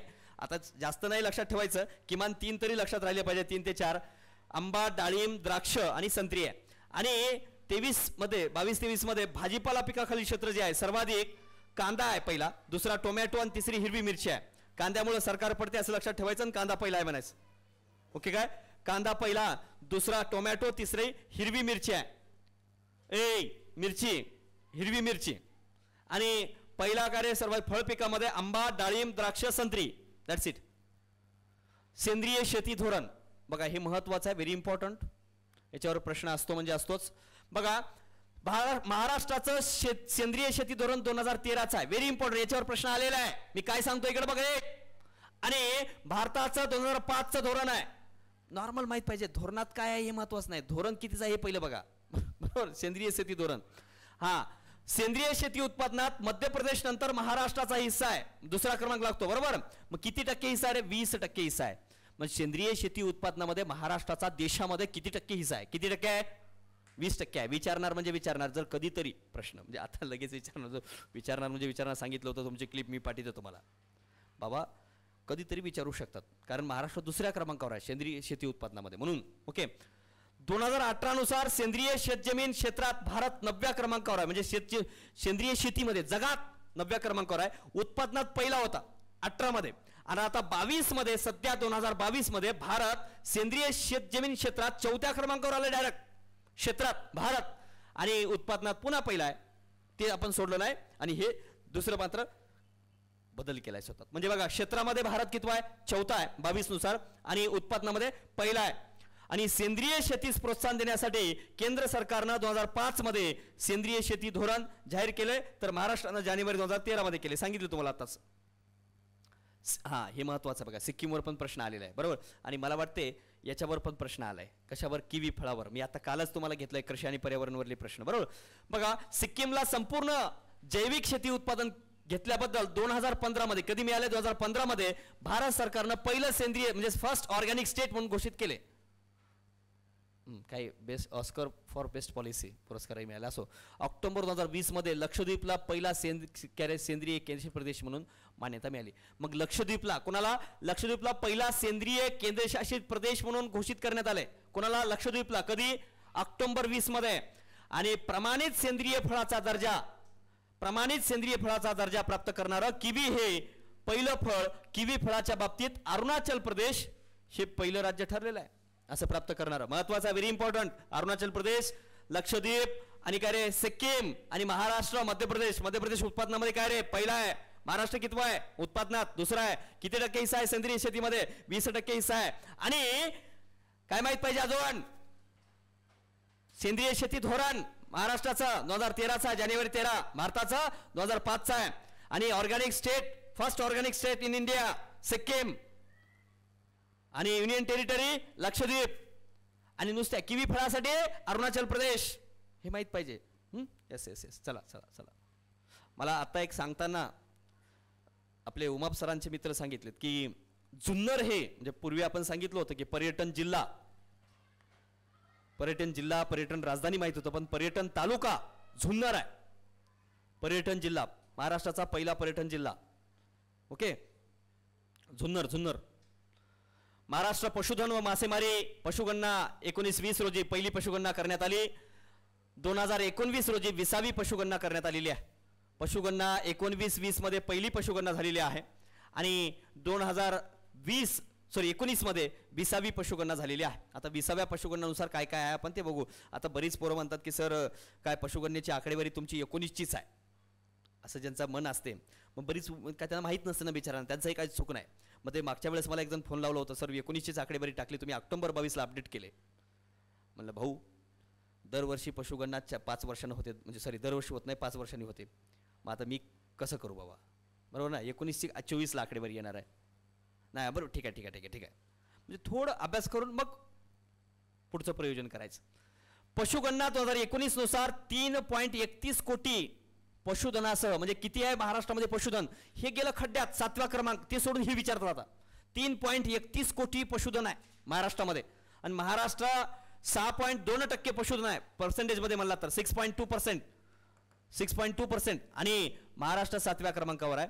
आता बघा, केंद्र शासनानं सन 2014-15 पासून सामाजिक व आर्थिकदृष्ट्या दुर्बल घटकाकरता शेळी, मेंढी, कुक्कुट, डुक्कर, पशुधन विमा, खाद्य व चारा विकास, कौशल्य विकास, तंत्रज्ञान हस्तांतरण, म्हणजे राष्ट्रीय पशुधन अभियान कायसाठी आहे 14-15 पासून यांच्यासाठी आहे. आणि 21-22 पासून राष्ट्रीय पशुधन अभियानाची पुनर्रचना करण्यात आली. मग विचारतील राष्ट्रीय पशुधन अभियान कधीच आहे, 14-15चा आहे, आणि ते कशासाठी आहे आणि त्याची पुनर्रचना कधी करण्यात आली, हे 2 वाक्य महत्वाचे आहेत. पुनर्रचना कधी केली राष्ट्रीय पशुधन अभियानाची 21-22 मध्ये, आणि कधीचं अभियान आहे, केंद्र शासनाचं अभियान आहे, आणि 14-15चं हे अभियान आहे सामाजिक आर्थिकदृष्ट्या दुर्बल घटकाकरिता आहे. नॉर्मल एवढं लक्षात जास्त ओव्हर करायचं नाही. कशासाठी आहे, सामाजिक आणि आर्थिकदृष्ट्या दुर्बल घटकाकरिता आहे. मग ते शेळी, मेंढी काय ते वेगवेगळ्या प्राण्यांसाठी असते किंवा मग काय ते, पण कोणासाठी आहे, जे सामाजिक आणि आर्थिकदृष्ट्या दुर्बल आहेत यांच्यासाठी आहे. मग कळतं ना, राष्ट्रीय पशुधन अभियान आहे म्हणजे पशुसाठी आहे, पण ते पशु कोणाचे असले पाहिजे, सामाजिक आणि आर्थिकदृष्ट्या मागास लोकांचे असले पाहिजे. कळलं का होय. तो कधीचा आहे मग अभियान, 14-15चा आहे. पुनर्रचना 21-22ची. That's it. चला समोर. पशुधन विमा योजना, ही योजना 6-7 मध्ये महाराष्ट्र पशुधन विकास महामंडळामार्फत राबवण्यात येते. पशूंचा नैसर्गिक आपत्ती, अपघात अथवा रोगामुळे झालेल्या आकस्मिक मृत्यूमुळे होणाऱ्या नुकसानीस पशुधारकांना संरक्षण देणे यासाठी योजना आहे. पशुधन विमा योजना कधीचा आहे, 6-7. कोणामार्फत राबवली जाते, 2च वाक्य, महाराष्ट्र पशुधन विकास महामंडळामार्फत. 3रं वाक्य काय लक्षात ठेवायचं, नैसर्गिक मृत्यू झाल्यास मिळते. बस संपलं. ओके, याच्या पलीकडे जायचं नाही रे बाबा. राष्ट्रीय पशुरोग नियंत्रण कार्यक्रम, लाळ्या, खुरकूत आणि ब्रुसेलोसिस या रोगावर सन 24-25 पर्यंत काय नियंत्रण प्राप्त करणं या राष्ट्रीय पशुरोग नियंत्रण कार्यक्रमाचा उद्देश आहे. आणि प्रभावी नियंत्रण आणण्यासाठी 29-30 पर्यंत त्याचं समूळ उच्चाटन करण्यासाठी राष्ट्रीय पशुरोग नियंत्रण कार्यक्रम राज्यात 19-20 पासून राबवण्यात येत आहे. महत्वाचं आहे हे, जास्त मेन्सला विचारतील तुम्हाला. ओके, प्रीला कमी. लंपी स्किन डिसीज खूप गाजलाय. लंपी स्किन डिसीज, बरोबर ना. ते काय रे, तोंडाला त्यांच्या लाळ यायचा, लाळ यायचा, आणि म्हणजे ताप आल्यासारखी व्हायची, अंग गरम व्हायचं, बरोबर, लंगडत चालायची गुरु, बरोबर ना. ही जो काय लंपी स्किन डिसीज आहे, राज्यात सन 2020-21 पासून लंपी स्किन डिसीजचा प्रादुर्भाव झालेला आहे. राज्यात लंपी स्किन डिसीजचा प्रादुर्भाव मर्यादित रोखण्यासाठी प्राण्यामधील संक्रमक व सांसर्गिक रोगास प्रतिबंध नियंत्रण कायदा 2009 लागू करण्यात आला आहे. आणि पहिल्यांदाच प्राण्यांसाठी संरक्षित क्षेत्र, म्हणजे काय रे, पहिल्यांदाच असं म्हणजे महाराष्ट्रामधलं क्षेत्र घोषित करण्यात आलेलं आहे लंपी स्किन डिसीजमुळं, बरोबर. म्हणजे त्या क्षेत्रामध्ये जायचं नाही असं. आणि राजे यशवंतराव होळकर महामेश योजना, भटक्या जमाती, म्हणजे कुठल्या भटक्या, क वर्गातल्या लाभधारकांना मेंढी पालनासाठी प्रोत्साहन, यासाठी राजे यशवंतराव होळकर. कशासाठी, मेंढी पालनासाठी. त्यानंतर स्वयंप्रकल्प कायसाठी अरे राज्यातल्या 16 आदिवासी जिल्ह्यातील अनुसूचित क्षेत्रातील अंगणवाड्यामधील मुलांच्या आहारामध्ये अंड्यांचा समावेश करण्यासाठी पुरवठा करणं आणि स्वरोजगार निर्मिती करणं यासाठी 17-18 पासून सुरू केले. स्वयंप्रकल्प कशासाठी आहे? 16 आदिवासी जिल्ह्यातील मुलांसाठी आहे. कशासाठी? त्यांच्या पोषण चांगलं मिळालं पाहिजे अंडे बिंडे खाऊ घालून. आणि कधी सुरू केले? 17-18 पासून. हे 3 लक्षात ठेवा बरं का. पशुधन उत्पादन, पशुचं उत्पादन सगळ्यात महत्वाचं काय? दूध. बघू आपण. बघा आता 2021-22 मध्ये महाराष्ट्रात मांस उत्पादनात नुसतं दूध नाही सर, हे लय महत्वाचं आहे आमचं. मकर बरोबर. मांस उत्पादनामध्ये पहिल्या क्रमांकाचं राज्य आहे. हे विचारतात बरं कितवा आहे काय नाही. जसं तुम्हाला पशुधनामध्ये कितवा विचारले, मांस उत्पादनात कितवा आहे, मग पहिला आहे. आणि दुग्ध उत्पादनात राज्याचा 6वा क्रमांक असून राष्ट्रीय स्तरावरील, ह्याच्यावर राज्यसभेला विचारलेलं आहे बरोबर का?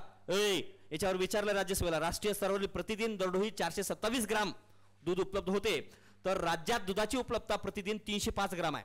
म्हणजे केंद्रापेक्षा राज्याचं दूध उपलब्ध कमी आहे. आणि तुम्हाला खरं सांगू का, हे 305 ग्राम पण आहे ना, 305 पण आहे ना, भेसळ आहे. तुम्ही आता बघितलं असेल नगरमध्ये वगैरे बऱ्याच ठिकाणी काय धाडी पडलेले आहेत, हे कृत्रिम दूध तयार करतात. हे राष्ट्रीय स्तरापेक्षा कमी आहे. अंडी उत्पादनात राज्याचा 5वा क्रमांक आहे बघा. दुधामध्ये 6वा, अंडीमध्ये 5वा, मांसामध्ये 1, म्हणजे मांस उत्पादनामध्ये पहिला क्रमांक आहे. आणि एकूण पशुधनामध्ये कितवा आहे? 6वा. आणि कुक्कुट पक्षासह 5वा. राज्यात अंडी उपलब्धता प्रतिवर्ष दरडोई 52 आहे. राज्यात 52, म्हणजे एका वर्षामध्ये 52 अंडी खाली पाहिजे. म्हणजे एकाला तेवढी मिळतात. किती खातारी कडू बरोबर आहे की नाही? तेवढाच अंदाज लावा ना, त्याच्यावरून लक्षात राहून जाते. अरे 52 देशामध्ये करे, राज्यामध्ये फक्त वार्षिक एकाला 52च अंडे उपलब्ध होतात, लय खाल्लं मी म्हणायचं, सोन टाकायचं. नॉनव्हेज वाल्यांना बोलतोय. काय सर आम्हाला कसं बोलता, आम्ही खात नाही कधी. तुमच्यासाठी नाही. दुग्ध व्यवसाय कृषीपूरक व्यवसाय असून त्यात ग्रामीण कुटुंबाच्या पोषण मूल्यांचा स्तर उंचावण्याबरोबरच अतिरिक्त उत्पन्न रोजगाराची संधी निर्माण करण्यासाठी क्षमता आहे. काही राज्यातलं दुधाची प्रतिदिन दरडोई उपलब्धता, सर्वाधिक दरडोई उपलब्धता कुणात जास्त आहे? राजस्थानमध्ये आहे बरं का, वाटत पण नाही बघा. बऱ्याच जणांना वाटलं असं पंजाब आहे. बाबा, दुधाची उपलब्धता सर्वाधिक कुठं आहे? राजस्थानमध्ये आहे, दुसरा पंजाब आहे आणि तिसरा महाराष्ट्र आहे. ग्रॅम प्रतिदिन मध्ये. मत्स्य व्यवसाय राज्यात 720 किलोमीटर समुद्रकिनारा लाभलेला असून सागरी मासेमारीचं योग्य क्षेत्र 1.12 लाख चौरस किलोमीटर आहे. राज्यात 3.49 लाख हेक्टर गोड्या पाण्याखाली आहे आणि त्यातलं 0.17 लाख हेक्टर निमखाऱ्या. बघा, बऱ्याच जणांना असा भ्रम होतो की आपलं सागरी 720 किलोमीटर समुद्रकिनारा लाभलाय म्हणून गोड्या पाण्यातलं सागरी मासेमारी जास्त आहे असं वाटतंय. पण बघा, क्षेत्र म्हणजे 3.5 लाख हेक्टर कशाचं आहे? गोड्या पाण्याचा आहे. सोबत अजून निमखारच 0.17 आहे. म्हणजे आणि सागरी बघला तर किती आहे रे? फक्त 1.12 लाख आहे. 1.12. आणि एक कुठं आणि 4च्या जवळजवळ कुठं, बरोबर ना? जवळजवळ 70% वर गोड्या पाण्यामधला आहे. कळतं का मी काय बोलतो ते? आता आता आता वाटलं असेल बाबा हे बरोबर आहे बाबा. ओके. प्रधानमंत्री मत्स्य संपदा योजना, त्यासाठी या मत्स्य व्यवसायासोबत मी जोडले ही योजना, बरोबर. 20 मे 2020 रोजी पंतप्रधान मत्स्य संपदा योजना 5 वर्षाच्या कालावधीसाठी सुरू केलेली आहे. 5 वर्षासाठी. कशासाठी? उद्देश काय? मत्स्य उत्पादन आणि उत्पादकता यातील लक्षणीय तफावत दूर करणे, गुणवत्ता, तंत्रज्ञान, हंगाम पश्चात आवश्यक असणारी पायाभूत सुविधा व व्यवस्थापन, आधुनिकीकरण, मूल्य साखळीचं सक्षमीकरण, भक्कम मत्स्य व्यवसाय व्यवस्थापन आणि मच्छीमारांचं कल्याण यासाठी ही प्रधानमंत्री मत्स्य संपदा योजना कधी सुरू केली? 20 मे 2020 रोजी 5 वर्षाच्या कालावधीसाठी सुरू करण्यात आलेली आहे. रेशीम उत्पादन याच्यावरही विचारतात बरं का. तुती रेशीम विकास कार्यक्रम राज्यातल्या 24 जिल्ह्यात राबवतात, पण याच्यावर विचारतात टसर रेशीम विकास कार्यक्रम कोणकोणत्या राज्यात राबवतात? कोणकोणत्या रे बाबा? प्रश्न येऊ शकतो. टसर रेशीम विकास कार्यक्रम भंडारा, चंद्रपूर, नागपूर, नाही सॉरी, भंडारा, चंद्रपूर, गडचिरोली, गोंदिया. नागपूर प्रेम आहे म्हणलं मला, म्हणजे नागपूरकडलं कोणी आहे का? तसा अंदाज नाही. पोरो उपराजधानी आहे. मुंबईवर पण प्रेम आहे. देश प्रेम असलं पाहिजे प्रत्येकावरच, बरोबर. तसं प्रेम आहे ना तुमचं, दुसरंच काही. लय अंदाज लावतात पोरं. 4 जिल्ह्यात राबवण्यात जात आहे. कोणत्या रे? टसर रेशीम विकास कार्यक्रम. मला वाटतं एक रेशीम उत्पादनावर बिहार वगैरे असं काहीतरी प्रश्न विचारलाय, मागं विचारलाय राज्यसभेला वगैरे. ओके. तर तसा विचारू शकतात इथं पण राज्याच्या रिलेटेड. तर टसर रेशीम किड्याच्या संवर्धनासाठी आवश्यक येन आणि अर्जुन वृक्षाचं, येन म्हणजे येनाचं झाड, ज्यानं खेड्यातलं आहे त्या पोराला माहीत आहे येनाचं झाड कसं असते ते. माहीत नाही येनाचं झाड सरळ उंच वर जाते, सगळं सरळच होऊन जातात सरवर. म्हणजे मी येनाचं झाड बघितले पण तुम्हाला मला सांगता येणार नाही, पण येनाचं झाड कारण येन आणि अर्जुनी वृक्षाचं, अर्जुनी वृक्षाचे 4 जिल्ह्यातील लागवडीखालील क्षेत्र 18,866. कारण याच्यावर तो किडा, त्याचं किडीचं संवर्धन केलं जाते आणि त्या किड्यापासून हे रेशीम उत्पादन घेतात. ओके चला, महाराष्ट्र उद्योग. महाराष्ट्र उद्योग आता बघा, महाराष्ट्र उद्योग. आता हे तुम्ही म्हणाल की सर औद्योगिक धोरण 19 एवढंच दिलात का? याच्यात दिलं तेवढंच देतोय का, तर उद्योग हा टॉपिक आपण अगदी डिटेल घेतलेला आहे, बरोबर. जे काय उद्योग टॉपिकमध्ये तिथं सगळी पॉलिसी काय, त्याच्या औद्योगिक धोरणाचे उद्दिष्टे वगैरे सगळं घेतलं. फक्त इथं तुम्हाला त्यांनी ओळख करून दिली आहे, हे महत्त्वाचं आहे. बघा आता 1 एप्रिल 2019 पासून औद्योगिक धोरण 2019 राज्यात राबवण्यात येत आहे. यासाठी काही प्राधान्य क्षेत्र आहेत: एकात्मिक माहिती केंद्र संकुल, वस्त्रोद्योग, काय यंत्रसामग्री उत्पादन, इलेक्ट्रिक वाहने, कृषी व अन्न प्रक्रिया घटक वगैरे. औद्योगिक धोरण 2019. ओके, मग याच्यामध्ये हे लक्षात ठेवू शकतो बरं का, औद्योगिक धोरणाचे उद्दिष्ट काय आहेत. औद्योगिक धोरणाचे उद्दिष्ट 2025 पर्यंत काय करायचं आहे, 2022 पर्यंत काय करायचं आहे. ओके, तर हे मात्र टार्गेट माहिती पाहिजेत. गुंतवणूक आकर्षित करणे आणि रोजगार निर्मितीच्या उद्देशाने राज्यात 2020 मध्ये मॅग्नेटिक महाराष्ट्र 2 कार्यक्रम आयोजित करण्यात आलेला आहे. एकूण प्रस्तावित गुंतवणुकीमध्ये नवीकरणीय ऊर्जा, माहिती तंत्रज्ञान आणि स्टील उत्पादन या क्षेत्रातलं गुंतवणुकीचा हिस्सा 70% आहे बघा, लक्षात ठेवा. एप्रिल 2000 ते सप्टेंबर 2022 दरम्यान संचित गुंतवणूक 28.5% आहे महाराष्ट्रात. म्हणजे महाराष्ट्रामध्ये सगळ्यात जास्त गुंतवणूक केली जाते. आता हे महत्त्वाचा पॉईंट आहे बघा, काय रे, याच्यावर प्रश्न मागच्या वर्षी विचारलेला आहे, आताही विचारण्यासारखा आहे. गुंतवणूक विचारली होती, बरोबर ना रे. गुंतवणूक म्हणजे चुकीच दिली ती गुंतवणूक 10,000 वगैरे. कुठल्या? दिल्ली मुंबई औद्योगिक कॉरिडॉर. दिल्ली मुंबई औद्योगिक कॉरिडॉर हा दिल्ली आणि मुंबई दरम्यानचा नियोजित औद्योगिक विकास प्रकल्प आहे. या प्रकल्पांतर्गत छत्रपती संभाजीनगर जिल्ह्यातील शेंद्रा बिडकीन औद्योगिक क्षेत्र आणि रायगड जिल्ह्यातलं दिघी बंदर हे औद्योगिक क्षेत्र यांचा समावेश होतो. कोणकोणत्या औद्योगिक क्षेत्राचा दिल्ली मुंबई औद्योगिक कॉरिडॉर मध्ये समावेश होतो? कोणता रे? दिघी बंदर, शेंद्रा बिडकीन. शेंद्रा बिडकीन, दिघी बंदर, दिघी बंदर रायगड, शेंद्रा बिडकीन छत्रपती संभाजीनगर. कळलं का? चला बघा, शेंद्रा बिडकीनसाठी मग किती क्षेत्र दिलेलं आहे? शेंद्रा बिडकीन औद्योगिक क्षेत्रासाठी 4,000 हेक्टर क्षेत्रात वसलेला आहे. 4,000 हजार किती रे? 4,000. आणि संभाजीनगर औद्योगिक क्षेत्राचा ऑरिक सुनियोजित व हरित स्मार्ट औद्योगिक शहर. ऑरिक म्हणजे त्याचा लॉंग फॉर्म आहे इंग्लिश मधला. ओके, कसं हरित स्मार्ट औद्योगिक शहर म्हणून विकास केला जात आहे. कशाचा? छत्रपती संभाजीनगरचा. किती टक्के आहे रे? सॉरी, किती हेक्टर आहे? 4,000 हेक्टर. लक्षात ठेवा. कशासाठी? शेंद्रा बिडकीन औद्योगिक क्षेत्रासाठी. आणि केंद्र शासनाने शेंद्रा बिडकीन औद्योगिक क्षेत्रामध्ये मूलभूत पायाभूत सुविधा विकासासाठी 7,947 कोटी, तिथं 10,000 कोटी दिलते, बरोबर का? काय 10,000 का 1,000 कोटी दिलते, बरोबर ना? तर 7,947 कोटी आहे, लक्षात ठेवा. आणि नोव्हेंबर 2022 पर्यंत शेंद्रा येथील, शेंद्रा बिडकीन म्हणलंय, शेंद्रा फक्त, शेंद्रा येथील सुमारे 839 हेक्टर क्षेत्र व बिडकीन येथील 1,006 हेक्टर क्षेत्र विकसित करण्यात आले आहे बघा, नोव्हेंबर 22 पर्यंत. आणि दिघी बंदर औद्योगिक क्षेत्र अंतर्गत 2450 हेक्टर विकसित करण्याचा प्रस्तावित आहे. म्हणजे बघा, लक्षात घ्या, इथं काय काय लक्षात ठेवलं पाहिजे. दिल्ली मुंबई औद्योगिक कॉरिडॉर मध्ये काय येते रे? कोणते औद्योगिक क्षेत्र येतात? दिघी बंदर आणि शेंद्रा बिडकीन. ओके, दिघी बंदर आणि शेंद्रा बिडकीन येते. आणि शेंद्रा बिडकीनसाठी 4,000 हेक्टर मध्ये ती वसलेली आहे आणि गुंतवणूक 7,947 कोटी आहे. शेंद्रा बिडकीनचं कळालं. मग आता ते सेपरेट नाही लक्षात ठेवलं तरी चालते. आणि दिघी बंदर, काय रे? दिघी बंदर जी आहे ती रायगडमध्ये आहे आणि या अंतर्गत 2450 हेक्टर विकसित करण्याचा प्रस्तावित आहे. That's it. एवढच्या पलीकडे जाऊ नका. वार्षिक उद्योग पाहणी औद्योगिक सांख्यिकीचा प्रमुख स्रोत आहे आणि या पाहणीनुसार महाराष्ट्र उद्योग व त्याचं अखिल भारताची टक्केवारी 2019-20 मध्ये उद्योग संख्या अखिल भारताशी बघलात तर उद्योग संख्या 10.4% आहे, रोजगार 12.3% आहे कशामध्ये? उद्योगामधून. आणि एकूण उत्पादन 13.8% आहे. स्थूल मूल्यवर्धित दर म्हणला तर 14.7% आहे. औद्योगिक उत्पादन निर्देशांक IIP जे आहे त्याला देखील 2011-12चाच बेस इयर वापरला जाते. आणि ही काय रे? याचा भार आहे. खाणकामासाठी 14.37%, वस्तू निर्माणसाठी 77.63%, वीजला 7.99%. ह्याच्यावर प्रश्न विचारला बरं का, भार चूक आहे. ओके. आणि 22-23चा जो काय आहे तर निर्देशांक जर म्हणला तर औद्योगिक 113, 134 आणि 186, पण हे महत्त्वाचं आहे. मग वापर आधारित प्रकार जर म्हणलात, प्राथमिक वस्तूचा जो भार आहे 34% आहे, भांडवली वस्तूचा 8% आहे, पुनर्निर्मित वस्तूचं 17.22%, पायाभूत आणि बांधकाम वस्तूसाठी 12.34 आणि 12.84 टिकाऊ उपयोगी वस्तूसाठी आहे आणि अल्पजीवी उपयोगी वस्तूसाठी 15.33% आहे. याच्यावर विचारतात बरं का प्रश्न या भारवर. ओके, म्हणून हे दिलेलं आहे. महाराष्ट्र वाहतूक व दळणवळण 2001-2 मध्ये केंद्रीय रस्ते निधी योजना सुरू केलेली आहे. कोणी? महाराष्ट्र गव्हर्नमेंटने, केंद्रानं.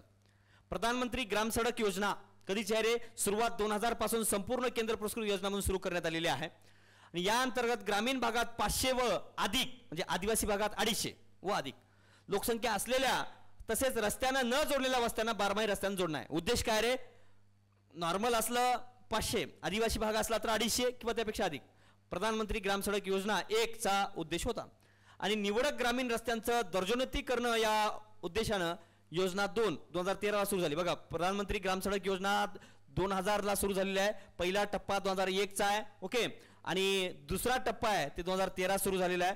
आणि तिसरा टप्पा 2019 अंतर्गत आहे. मग काय बघा, तिसऱ्या टप्प्यात काय आता विकास करणार आहे असं विचारू शकता. बघा, प्रधानमंत्री ग्राम सडक योजनेमध्ये दुसऱ्यामध्ये काय आहे तर ग्रामीण रस्त्यांचं दर्जोन्नती करणं, जे दर्जा जे खालावलेला आहे, खड्डे पडलेले आहेत, त्याचा विकास करायचा. बरोबर. आणि तिसऱ्या टप्प्यात प्रधानमंत्री ग्राम सडक योजना तिसरा टप्पा जो आहे तो 2019 ला सुरू झालेला आहे. त्या अंतर्गत काय करायचं आहे तर ग्रामीण भागातील प्राथमिक शाळा, प्राथमिक आरोग्य केंद्र आणि बाजार समिती केंद्र यांना जोडणाऱ्या रस्त्यांचा विकास करणं. तिसऱ्या टप्प्यात कोणाचा विकास करायचा रे? बघा, महत्वाचा आहे, इकडे बघ. करे प्रधानमंत्री ग्राम सडक योजना म्हणजे ग्रामच येणार, म्हणजे ग्रामीण भागातलाच विकास येणार. पण तिसऱ्या टप्प्यात त्यांना माध्यमिक शाळा, प्राथमिक आरोग्य केंद्र आणि बाजार समिती केंद्र यांना जोडणाऱ्या रस्त्यांचा विकास करणं आहे. मुख्यमंत्री ग्राम सडक योजना, प्रधानमंत्री ग्राम सडक योजनेत समाविष्ट नसलेल्या रस्त्यांनी न जोडलेल्या वस्त्यांना जोडणे व अस्तित्वात असलेल्या ग्रामीण वस्त्यांची दर्जावंती करणं याकरता 2015-16 पासून योजना सुरू झाली. म्हणजे जे प्रधानमंत्री ग्राम सडक योजनेअंतर्गत येत नाहीत आणि जिथं रस्ता नाही अशांना मुख्यमंत्री ग्राम सडक योजनेअंतर्गत येतात. आता हे लय महत्वाचं आहे बघा. का रे? खूप महत्वाचा पॉइंट आहे हा. इंदोर हृदय सम्राट बाळासाहेब ठाकरे समृद्धी महामार्ग किती लांबी आहे? 701 किलोमीटर. आता या 701 किलोमीटर पैकी 520 किलोमीटरचं काम झालंय. कुठं? नागपूर ते शिर्डी. शिर्डी. कोण होते रे? प्रधानमंत्री नरेंद्र मोदी यांच्या हस्ते उद्घाटन झालेलं आहे. कुठला आयफाळा कुठला तरी एक टोल नाका आहे, त्या ठिकाणी त्याचं उद्घाटन झालेलं आहे. बघा, 701 किलोमीटर लांब आहे, 120 मीटर रुंद आहे आणि हा महामार्ग मुंबई ते नागपूर दरम्यान असून 2 शहरांना आता 8 तासात गाठणं शक्य आहे. कोणतं? मुंबई नागपूर 8 तासात तुम्ही पोहोचू शकता. याच्यावर प्रश्न विचारला बरं का, किती तासात गाठू शकता. हा महामार्ग 8 पदरी असून 10 जिल्हे, बघा बऱ्याच ठिकाणी 6 पदरी दिले, चुकीचं आहे हा. मी सर्वेतलं सांगतोय 8 पदरी आहे.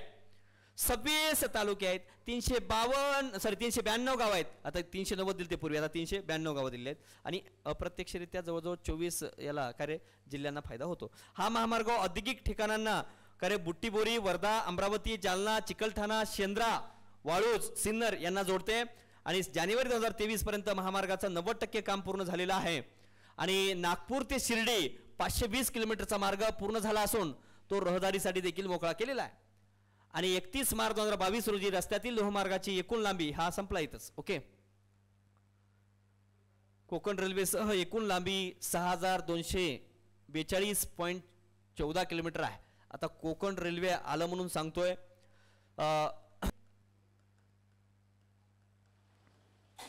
नवीन नोट्स घ्या आपली, नवीन महाराष्ट्र नोट्स. तर बघा काय रे, आता पहिले हे बघून घेऊ. 31 मार्च 2022 रोजी रस्त्यातील लोहमार्गाची एकूण रेल्वेसह कोकण रेल्वेसह एकूण लांबी किती आहे? 6242.14 किलोमीटर आहे. ती भारतातील एकूण लांबीच्या 9.2% आहे. म्हणजे महाराष्ट्रामध्ये किती टक्के लोहमार्ग आहे रे? भारताच्या 9.2% आहे. खाली. तर बघा, औद्योगिक विकास साधण्याकरिता महाराष्ट्र शासन महाराष्ट्र बंदर विकास धोरण 2016 राबवलेलं आहे. ओके, राबवण्यात आहे. महाराष्ट्रात मुंबई पोर्ट आणि जवाहरलाल नेहरू पोर्ट ही 2 नवीन बंदर आहेत. लक्षात घ्या बरं काय, नीलक्रांती धोरण 2017चा आहे. ओके, तर त्याच्याबद्दलही मी तुम्हाला काय सांगितलेलं आहे.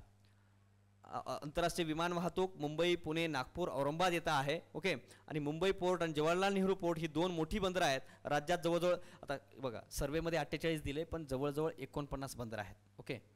आता सर्वेतलंच लक्षात ठेवा 48 बंदरं. सर्वेनुसार म्हणला तर सरळ 48 सांगू शकता. बघा सर्वेत दिले, मी काय ते स्वतः सांगत नाही. तुम्ही म्हणाल सर चुकलं काय तुमचं? चुकलं नाही माझं, बरोबर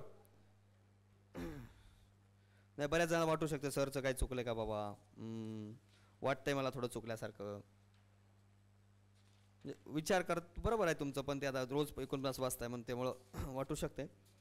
बघा हे आपण थोडंसं इथं तुम्हाला बऱ्याच जणांचा कन्फ्युजन आहे ह्या ठिकाणी. ओके. तर आपल्या नोट्समध्ये जरी पूर्वी दिलं असलं तरी हे बदल करून घ्या. बघा कोकण रेल्वे एकूण लांबी किती आहे रे? 738.9 किलोमीटर आत्ताच्या नोट्समध्ये दिलेलं आहे मी. ओके. हे बदल केलेच पाहिजे.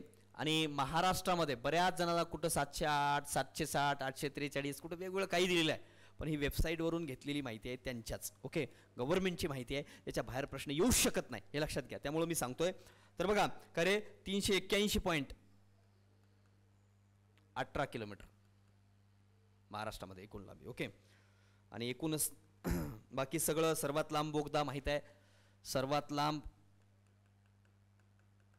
बोगदा करबुडे आहे, जो 6.5 किलोमीटर आहे सर्वेत दिल्यानुसार. सॉरी याच्यात सॉरी म्हणतोय साईडवर दिल्यानुसार. आणि उक्षी आणि भोके दरम्यान आहे. कोकण रेल्वे मार्गावरला आशियातला सर्वात उंच पूल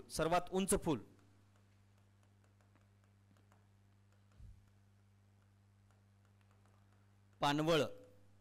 अरे पानवळ रत्नागिरी जवळ, अरे सॉरी उंच पूल पानवळ नदीवर रत्नागिरी आणि निवसर स्थानकादरम्यान आहे. पानवळ किती आहे रे? 64 मीटर आहे. ओके. आणि सर्वात लांबीचा पूल सर्वात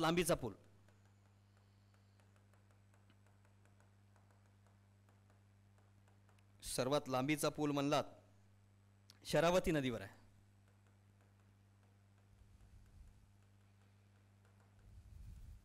2066 मीटर म्हणजे 2.066 किलोमीटर. ओके. कोकण रेल्वे विकास महामंडळाची स्थापना म्हणलात कोकण रेल्वे विकास महामंडळ यांची स्थापना म्हणलात तर काय रे 26 जुलै 1990 झालेली आहे. आणि प्रकल्प पूर्ण झालाय हा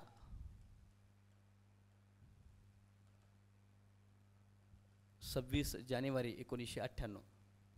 ओके. ओके.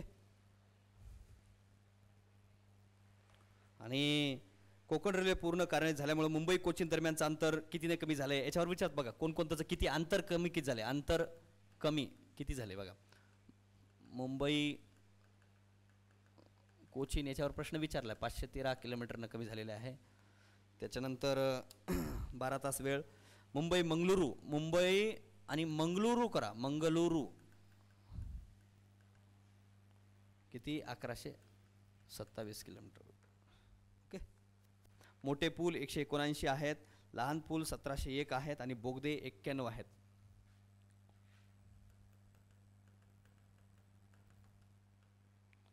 आणि स्टेशन कसाही विचारू द्या तुम्हाला, याच्या बाहेर प्रश्न जाणार नाही आता. ओके. कोकण रेल्वे संबंधित बघा हे जे हे का सांगितलं रे बाबा, कोकण रेल्वे विभाग महामंडळ 26 जुलै 1990 झालेलं आहे. पूर्वी जरी मी 760 वगैरे काय असेल तर बघा 738च करा, 38.9 किलोमीटर. महाराष्ट्र 381.18 किलोमीटर आहे. ओके. आणि मुंबई कोचीन 513 किलोमीटर. मुंबई मंगळुरू अंतर किती कमी होईल 1127 आणि बोगदे 91 आहेत. टोटल स्टेशन 72 आहेत. सर्वात उंच पूल पानवळ नदीवर आहे 64 मीटर. सर्वात लांबीचा पूल मला शरावत नदीवर आहे 2066 मीटर. आणि सर्वात लांब बोगदा करबुडी आहे 6.5 किलोमीटर. कोकण रेल्वे. ओके. हे लक्षात ठेवा, याच्या बाहेर जाऊ नका. कोण्याही पुस्तकात किंवा कुठल्याही काही कशामध्ये काही दिलं असलं तर ही गव्हर्नमेंटची आकडेवारी आहे, याच्या पलीकडे जाऊ नका. ओके. लक्षात ठेवा, विश्वास ठेवा आणि काढून बघा वाटलंच तसं. महाराष्ट्र पर्यटन. आता महाराष्ट्रामध्ये पर्यटन जर म्हणलात महाराष्ट्राचं बघा भारतातला पहिला पर्यटन जिल्हा म्हणून आणि महाराष्ट्रातलाही काय सिंधुदुर्ग जिल्ह्यास मान मिळालेला आहे. महाराष्ट्राची पर्यटन राजधानी छत्रपती संभाजीनगर आहे. महाराष्ट्र पर्यटनाचं घोषवाक्य अमर्यादित महाराष्ट्र आणि तालुका म्हणला तर जुन्नर वगैरे. ओके, आता पर्यटन सांख्यिकी 2022 अहवालानुसार 2021 मध्ये देशांतर्गत पर्यटन भेटीमध्ये राज्य 5व्या क्रमांकावर आहे, तर विदेशी पर्यटक भेटीमध्ये 2ऱ्या क्रमांकावर आहे. महत्त्वाचं आहे म्हणजे देशांतर्गत जे लोक भेटी दिलेत त्यामध्ये महाराष्ट्र देशामध्ये 5वा आहे आणि विदेशी लोक जे महाराष्ट्राला भेट दिली आहे त्यात 2रा आहोत आपण. ओके, महाराष्ट्रात 2021 मध्ये देशांतर्गत पर्यटक 435.7 लाख आलेत. ओके, आणि तर विदेशी पर्यटक केवळ 1.9 लाख आलेले आहेत.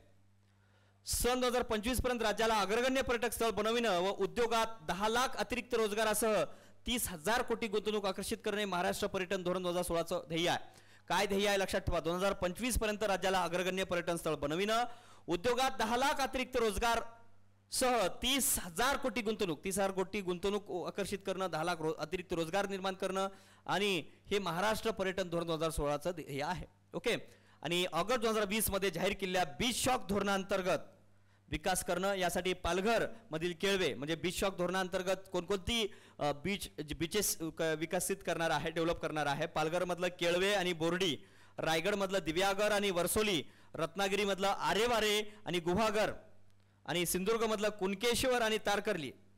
कुणकेश्वरच आहे. ओके, आणि तारकर्ली तर फेमस आहे. राज्यानं पर्यटन क्षेत्राला उद्योगाचा दर्जा दिला असून यासाठी एक खिडकी योजना सुरू केलेली आहे. हे महत्त्वाचं आहे, एवढं लक्षात ठेवा. महाराष्ट्राची आर्थिक पाहणी अहवाल 22-23 मधले काही गोष्टी बघा. अजंठा वेरूळ घारापुरी लेणी 21व्या शतकातील नव गॉथिक शैलीतील सार्वजनिक इमारती व 20व्या शतकातील आर्ट डेको इमारती आणि छत्रपती शिवाजी महाराज टर्मिनल ही जागतिक वारसा स्थळं महाराष्ट्रामध्येच आहेत. आणि महाराष्ट्र शासनाने दिलेल्या आदेशानुसार औरंगाबाद विभाग सांगितलं तुम्हाला ते छत्रपती संभाजीनगर केलेलं आहे, धाराशिव केलेलं आहे. अनुसार वनाचं प्रमाण 20.1% आहे. 720 किलोमीटर समुद्र किनारा लाभलेला आहे. रामसर स्थळ जे काय रामसर दर्जा प्राप्त 3 आहेत. नांदूर, मधमेश्वर, लोणार सरोवर आणि ठाणे खाडी, नाशिक, बुलढाणा आणि ठाणे. नागरीकरण 45.2% आहे. 2011 नुसार जिल्हे 36 आहेत. महाराष्ट्र उष्णकटिबंधीय मोसमी प्रकारचा हवामान आहे महाराष्ट्रामध्ये. महत्त्वाचा आहे, यावर विचारतात. हवामान उष्णकटिबंधीय मोसमी प्रकारचा आहे. क्षेत्रफळात महाराष्ट्र 3रा आहे. पहिला राजस्थान, 2रा मध्य प्रदेश आणि 3रा महाराष्ट्र आहे. आणि लोकसंख्येत महाराष्ट्र 2रा आहे. क्षेत्रफळात 3रा, लोकसंख्येत 2रा आहे. 11.24 कोटी लोकसंख्या आहे. क्षेत्रफळ 3,0713 चौरस किलोमीटर आहे. उत्तर प्रदेश पहिला आहे आणि महाराष्ट्र 2रा आहे. कशामध्ये? लोकसंख्येत. राज्याची राजधानी मुंबई आहे आणि देशाची आर्थिक राजधानी आहे. उपराजधानी आपली नागपूर आहे. ओके, सांस्कृतिक राजधानी आपली पुणे आहे. ओके, बघा महसूल विभाग सांगितले तुम्हाला 64 आणि 22-23ला 6 आहेत. जिल्हे 26 आणि 36, तालुके 229 आणि 355, मनपा 3 आणि 28 आहेत. इचलकरंजी 28वी, इचलकरंजी घनता 129 होती 60ला, आता 365 आहे. नागरीकरण 28.22% होतं 1960ला, आता 45.2% आहे. ओके, स्त्री पुरुष प्रमाण 936 होतं, आता मात्र 229 आहे. साक्षरता 35.1% आहे, तर इथं 82.3% आहे. जिल्हा परिषदा 25 होत्या, आता 34 आहेत. ग्रामपंचायत 21,636 होत्या, आता 27,832 आहेत. नगर परिषदा 219 होत्या, आता 244 आहेत. पंचायत समित्या 295 होत्या, आता 351 आहेत. हे मात्र सांगितलं तुम्हाला, म्हणून थोडं स्पीड घेतलं मी. ओके, भारतात सर्वाधिक प्राथमिक कृषी पतसंस्था महाराष्ट्रात आहेत, सांगितले. बघा लागवडीखालील उत्पादन वगैरे. ओके, तर एका टप्प्यामध्ये लक्षात ठेवा म्हणून लागवडीखालील ज्वारी, तांदूळ, गहू, बाजरी आहे. तांदूळ, ज्वारी, गहू, बाजरी उत्पादनात आहे. बीज वापर, औद्योगिक वापर, कृषी वापर आणि घरगुती वापर आहे. आणि भारतापेक्षा महाराष्ट्रात निव्वळ पेरणी क्षेत्राचं प्रमाण जास्त आहे, 12.1% आहे महाराष्ट्राचं. ओके, निव्वळ पेरणी क्षेत्राचं प्रमाण जास्त आहे. म्हणजे महाराष्ट्रामध्ये किती आहे रे? महाराष्ट्रामध्ये भारताच्या 12.1% आहे, पण महाराष्ट्रामध्ये किती आहे? महाराष्ट्राच्या भौगोलिक क्षेत्राच्या 54% आहे. तर इथं वेगळं करसाल नाही तर. भारतातली एकूण पशुधनापैकी 6.2% महाराष्ट्रात आहे. देशात 7वा क्रमांक आहे. ओके, त्यानंतर सर्वाधिक दरडोई उत्पन्न असलेल्या राज्याचा क्रम म्हणला तर गोवा आहे, सिक्कीम, हरियाणा आणि महाराष्ट्र आहे. सेंद्रिय शेती उत्पादनात मध्य प्रदेश नंतर महाराष्ट्राचा आहे. महाराष्ट्रामध्ये किती रे? 20% सेंद्रिय उत्पन्न होते. सेंद्रिय शेती धोरण सांगितलंय महाराष्ट्राचं 2013चा आहे आणि भारतात 2005चा आहे. आणि मत्स्य उत्पादनात सागरी 76% आहे.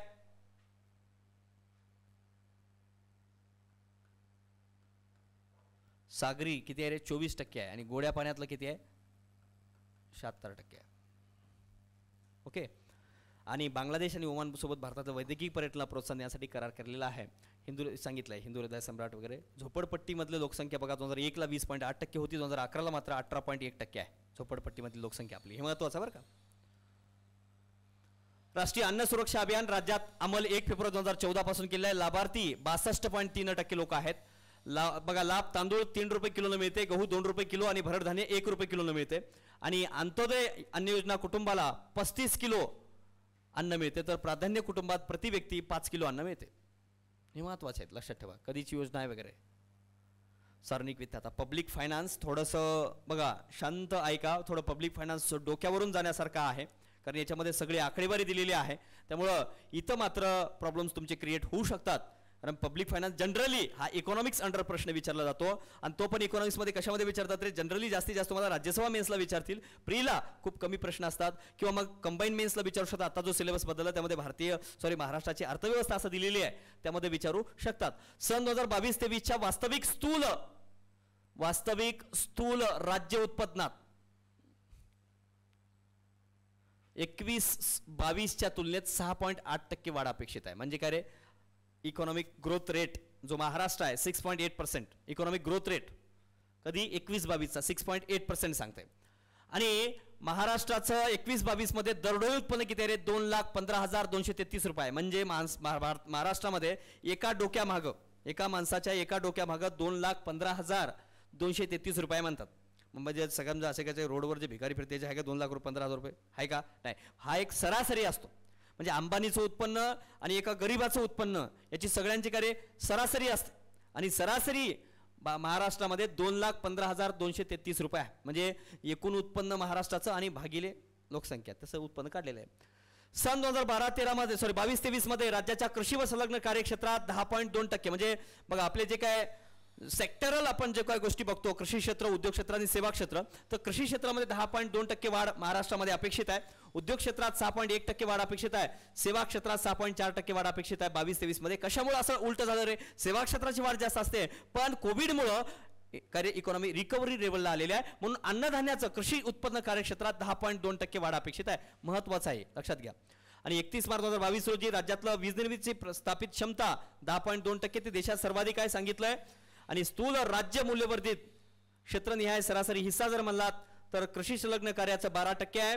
आणि सांगितलंय तुम्हाला 11-12 ते 21-22 अंतर्गत 31.2% उद्योग क्षेत्रात आहे आणि सेवा क्षेत्रात 56.7% आहे. ओके. आणि दरडोई सांकेतिक निव्वळ जिल्हा उत्पन्न सर्वाधिक मुंबई शहरमध्ये आहे. बघा कुठलं दरडोई निव्वळ उत्पन्न सर्वाधिक कुठं आहे असं विचारतात तर मुंबई शहर आहे. जवळजवळ 2,96,679 आहे. दरडोई उत्पन्न सर्वाधिक कुठलं आहे रे, जरी 2,15,000 सरासरी असलं तरी सर्वाधिक इथं आहे. नंतर ठाणे पालघरसह आहे, नंतर पुणे आहे आणि नंतर नागपूर आहे. म्हणजे बघा दरडोई उत्पन्न सगळ्यात मुंबई आहे, शहर उपनगर, नंतर ठाणे आहे, नंतर तिसरा पुणे आहे, चौथा नागपूर आहे. 15व्या वित्त आयोगाच्या शिफारशीनुसार केंद्रीय करातला राज्याचा हिस्सा बघा का रे 20-21 मध्ये जो काय त्यांनी 15 वित्त आयोगानं एका वर्षासाठीचा जो अहवाल जाहीर केला आहे त्यामध्ये महाराष्ट्राचा हिस्सा 6.135% आहे. आणि 2021 ते 25 पर्यंतचा जो काय आहे 25-26 पर्यंतचा त्यामध्ये 6.317% आहे. बघा 15व्या वित्त आयोगानुसार महाराष्ट्राचा केंद्रीय करामधला हिस्सा जो आहे तो 6.135% आहे. आणि 21 ते 25 साठी म्हणजे 5 वर्षासाठी म्हणजे 6 वर्षाचा काढले त्यांनी, पहिले 1 वर्ष पुन्हा किती वर्ष 5 वर्षासाठी, तर ते 317% झालेलं आहे. महसुली जमेत कर महसूल, करेत्तर महसूल आणि केंद्र शासनाकडून प्राप्त अनुदाने यांचा समावेश होतो. मग विचारतील रे महसुली जमेत कशाचा समावेश होतो, कर महसुलाचा होतो. जे कर वेगवेगळी डायरेक्ट टॅक्सेस इंडायरेक्ट टॅक्सेस सगळे कशामध्ये महसुली जमेमध्ये काय जमा होतो रे, तर सगळी काय कर महसूल, करेत्तर महसूल मध्ये राजकोषीय नफा वगैरे असेल किंवा व्याज उत्पन्न असेल जसं केंद्रामध्ये वगैरे तसं. आणि केंद्र शासनाकडून प्राप्त अनुदान जे आहेत याचा समावेश होतो. 2022-23 या वर्षात 11.4% वाढ अपेक्षित आहे. कशामध्ये, महसुली जमेमध्ये मात्र काय वाढ अपेक्षित आहे. भांडवली जमेमध्ये काय येते, सरकारी ऋणलेखा म्हणजेच राज्याचा देशांतर्गत ऋण व केंद्र शासनाकडील कर्ज व अग्रिमे, राज्य शासनाने दिलेली कर्ज व अग्रिमे म्हणजे वसुली, लोकसंख्याचे निव्वळ जमा रक्कमा, इतर निव्वळ भांडवली जमा म्हणजेच आंतरराज्य तडजोड, आकस्मिक निधी याचं नियोजन भांडवली जमेमध्ये होते. भांडवली जमेमध्ये काय रे कर्ज येतात, ओके, निव्वळ भांडवली जमा वगैरे, आणि काय रे जे बचती वगैरे आहेत PF BF या सगळ्या गोष्टी याच्यामध्ये येतात. आणि राजकोषीय तुटीची स्थूल राज्य उत्पन्नाची टक्केवारी 20-21 मध्ये 2.7%, तर 15व्या वित्त आयोगानं यासाठी निश्चित केली मर्यादा किती आहे 20-21 साठी 4.5% राहावं असं म्हणलेलं आहे, पण त्यापेक्षा आपली कमी आहे 2.7% आहे. ओके, राजकोषी तूट महत्वाचा आहे. 15 वित्त आयोग अध्यक्ष विश्वनाथ गिरिराज हे आहेत. स्थानिक स्वराज्य संस्थांची आर्थिक स्थिती सुधारण्यासाठी करावयाच्या उपाययोजनासाठी उपाययोजनाबाबत म्हणजे महाराष्ट्राचा कितवा वित्त आयोग चालू आहे 5वा वित्त आयोग, त्याचे अध्यक्ष कोण आहेत असं विचारतात, विश्वनाथ गिरिराजजी आहेत. आणि हे महत्वाचं आहे. दुसरा पॉईंट, पहिला कितवा आयोग आहे 5वा हे महत्वाचं आहे. दुसरा अध्यक्ष कोण आहेत विश्वनाथ गिरिराज. त्यानंतर तिसरा पॉईंट हे माहीत पाहिजे. आणि चौथा पॉईंट मग कशासाठी करते ते शिफारसी हे महत्वाचं. त्याच्या पलीकडे किती शिफारसी केल्या काही गरज नाही, म्हणजे वाचून घ्यायचं नॉर्मल. मग काय अध्यक्ष 5व्या वित्त आयोगाचे महाराष्ट्राचा 5वा वित्त आयोग आहे. महाराष्ट्राच्या 5व्या वित्त आयोगाचे अध्यक्ष कोण आहेत विश्वनाथ गिरिराजजी. आणि त्याचा कालावधी काय रे 16 डिसेंबर 2020 ते मार्च 2025 म्हणजे जवळजवळ 5 वर्ष. आणि कशासाठी आहे स्थानिक स्वराज्य संस्थांची आर्थिक स्थिती सुधारण्यासाठी आहे. म्हणजे स्थानिक स्वराज्य संस्थेची आर्थिक स्थिती सुधारण्यासाठी वेगवेगळे उपाययोजना करणं हे राज्य वित्त आयोगाचं काम आहे. आणि केंद्रीय वित्त आयोगाचं काम केंद्रीय करातल्या हिस्साचं वाटप केंद्र आणि राज्यामध्ये करणं हे मूलभूत कार्य आहे. बरोबर, त्यासाठी असते. पहा शिफारसी कशाबाबत केली आहेत. स्थानिक स्वराज्य संस्थेच्या अर्थव्यवस्थेचं मूल्यांकन, आर्थिक प्रशासकीय उपाययोजना, उत्पन्न वाढीसाठी अतिरिक्त स्रोत, लेखा व लेखा परीक्षण. काही नाही, डोक्यात एकच लक्षात ठेवायचं स्थानिक स्वराज्यासाठी काहीतरी काम करते एवढंच. तुम्ही जास्त असं काय लेखा परीक्षण अधिक स्रोत हे काय मंत्र आहेत काय पाठ करायला, तसं येणार नाही. ओके, बघा आता राज्य शासनाने स्वीकारलेल्या आयोगाच्या काही शिफारसी 5000 पेक्षा जास्त लोकसंख्या असलेल्या गावामध्ये सोय उत्पन्नाच्या कमीत कमी 2% रक्कम आणि 5000 पेक्षा कमी लोकसंख्या असलेल्या गावामध्ये 5% रक्कम दर साल देखभालीसाठी राखीव ठेवली जावी अशा प्रकारच्या नियमांच्या स्वरूपात शासनानं जिल्हा ग्रामीण देखभाल व दुरुस्ती निधीसाठी महाराष्ट्र तत्व घालून दिले. मग कोणासाठी दिले रे शासनानं जिल्हा ग्रामीण देखभाल व दुरुस्ती निधीसाठी. मग ग्रामीण कार्य जिल्हा ग्रामीण देखभाल दुरुस्ती निधीमध्ये काय केलं पाहिजे, जिथं बघा 5000 पेक्षा जास्त लोकसंख्या असलेलं गाव असेल म्हणजे सोय उत्पन्नाच्या कमीत कमी 2%, त्यांच्या 2%, 5000 पेक्षा जास्त लोकसंख्या तिथं 2% आणि 5000 पेक्षा कमी लोकसंख्या असेल तिथं 5% दर साल देखभालीसाठी राखून ठेवावं. ओके, त्यांच्या देखभालीसाठी 2% रक्कम राखून ठेवा, इथं 5%. आणि ग्रामविकास विभागानं जमीन महसुली उपकाराबाबतच्या अस्तित्वात असलेल्या सर्व मार्गदर्शक सूचना अधिक्रमित करून सर्वसमावेशक मार्गदर्शक सूचना निर्गमित कराव्या. काही गरज नाही, लक्षात ठेवा नॉर्मली. हां, हे महत्त्वाचं आहे. स्वतःचा कर महसुलाचा सर्वाधिक हिस्सा महाराष्ट्रामध्ये 83.5% आहे. म्हणजे बघा स्वतःचा कर महसुलामध्ये महाराष्ट्र देशात पहिला आहे. स्वतःचा कर महसूल जेवढं कोणा मिळाला असेल तर ते काय रे या 28 राज्यामध्ये महाराष्ट्राला सर्वाधिक मिळते, कळलं. आणि 12.9% वाढ अपेक्षित आहे. अजून महत्त्वाचं चांगला आहे ना रे. महत्त्वाचे वित्तीय निर्देशांक. आता याच्यावर मात्र प्रश्न असते. हां, एकदम शांत ऐकायचं. हां काय कळते का, हे आकडेवारी जोड्याजोडामध्ये विचारतात. बघितला तू 22-23च्या अर्थसंकल्पीय अंदाजानुसार महसुली जमा महसुली खर्च भांडवली जमा भांडवली खर्च पर्सेंटेज इकडे देते. याचे डोळे गरा फिरतात. मग म्हणते आयला हे वाचून यायला पाहिजे होतं बरं का, ते आपण व्हिडिओ टाकलं होतं वाटते, तेवढं तरी बघलं तर मार्क आले असते बरं. हे एका मार्कानं माझा रिझल्ट गेला बरं का, ते जर मला आला असतं तर रिझल्ट आला असतं. जर तरला काही महत्व नसते. आता बघ इकडं. म्हणून बघा जे काही व्हिडिओ टाकलेले असतात ते तुमच्या भल्यासाठी असतात, ते तुम्ही बघून घ्या टाईममध्ये, त्याच टाईममध्ये बघितलं पाहिजे. नंतर जर तरला मत नाही मी हे केलं असतं ते झालं असतं, माझ्या भावाचं लग्न होतं म्हणून माझा 1 महिना गेला म्हणून मी फेल झालो. कारण तयार करण्यापेक्षा अभ्यास करा ना. ते करण्यासाठी किती वेळ लागतो तुम्हाला कारण, बरोबर ना. त्यासाठी अभ्यास करा, अभ्यास करायचा. आणि आता हे जो उरलेला वेळ आहे अत्यंत सुंदर रीतीने याचं प्रिपरेशन करायचं. बघा जे जमत नाही ते वाचायचं, जे जमतं ते सगळं वाचत बसायची गरज नाही. प्रत्येक विषयामध्ये जो पॉईंट आपला आता जमत नाही त्याच्यावर जास्तीत जास्त भर दिला पाहिजे. कळतं का मी काय बोलतो ते. मॅक्सिमम प्रश्न सोडले पाहिजे, क्वेश्चन टू टॉपिक गेला पाहिजे या कमी वेळामध्ये. पूर्वी मी क्वेश्चन जायला सांगायचो. आता या उरलेल्या वेळेमध्ये जे काय 20-22 दिवस आहेत क्वेश्चन टू टॉपिक जायचं. कसं क्वेश्चन टू टॉपिक म्हणजे एखादा क्वेश्चन जमतच नाही आणि त्याबद्दल माहितीच नाही. मग समजा उदाहरणार्थ कशाबद्दल आहे, समजा पब्लिक फायनान्स बद्दल आहे आणि त्यातल्या कशाबद्दल आहे, FRBM ऍक्ट बद्दल आहे आणि FRBM ऍक्टच्या त्याच्यामध्ये कशामधला आहे, त्याच्या उद्दिष्टावर आहे. उद्दिष्ट माहीतच नाहीत, पहिले उद्दिष्ट पाठ करून घे, मग नंतर सगळे प्रश्न सोडव. FRBM ऍक्ट कधीचा आहे, 2003चा आहे. बऱ्याच ठिकाणी असे प्रश्न दिले 4 म्हणून दिले FRBM ऍक्ट. आणि तेवढं 3चं आहे एवढं माहित असेल तर तुमचे 2-3 प्रश्न सुटतात. म्हणजे सांगतोय मी तुम्हाला, म्हणजे उदाहरण दिलंय. म्हणजे त्यामुळं कन्फर्म माहीत करून घ्यायचं, जे माहीत नाही ते चांगलं करायचं आणि जायचं, आणि जे माहीत आहे उगाच त्याला वाचत बसते पुन्हा पुन्हा, मग त्याच्यामुळे ते फेल होते. ते पहिलं जे माहीत आहे त्याला वेळ देऊ नको, ज्याला माहीत नाही त्याला वेळ द्या. ओके, बघा आता महत्वाचे वित्तीय निर्देशांक जनरल 20-21ची आकडेवारी केला तरी चालते, हे जवळपास सारखीच असते.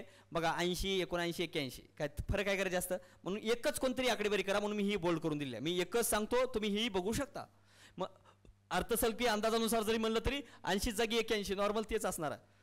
बघा महसुली जमा मग एकूण खर्चाची टक्केवारी, महसुली जमेचं एकूण खर्चाची टक्केवारी काय बघू आपण. महसुली जमा 80.3% आहे. एकूण जमेची टक्केवारी असते बघा, महसुली जमा काय रे, एकूण जमेची टक्केवारी असते, ही 80.3% आहे. एकूण जमेशी काय रे, महसुली जमा 80.3% आहे, आणि भांडवली जमा किती आहे रे, 19.7% आहे. म्हणजे झाली काय 100%. बघा ना इकडे बघ, भांडवल जमा महसूल जमा इज इक्वल टू एकूण जमा, capital receipt plus revenue receipt is equal to total receipt. बघा आता का रे, महसुली जमा आणि भांडवली जमा, आता बघा उलट, महसुली जमेपेक्षा महसुली खर्च अधिक असतो, बरोबर का. कशासाठी, महसुली जमा म्हणजे कर महसूल, करेत्तर महसूल सगळं, म्हणजे कर महसूल म्हणजे काय रे, जे सगळेच कर कोणतेही कर असो ते सगळे तिथे येतात. आणि करेत्तर महसूल म्हणजे काय, तर केंद्राचा असेल तर तिथे राजकोषीय नफा. राजकोषीय नफा म्हणजे काय, 1000 रुपयाची नोट तयार करायला किती रुपये लागतात, 2000 रुपयाची नोट तयार करायला 5 रुपये लागले. मग 5 रुपये वजा 2000 पण वजा करा, ते बाकीचे पैसे कोणाचे आहेत, सरकारचे आहेत, हे राजकोषीय नफा झाला.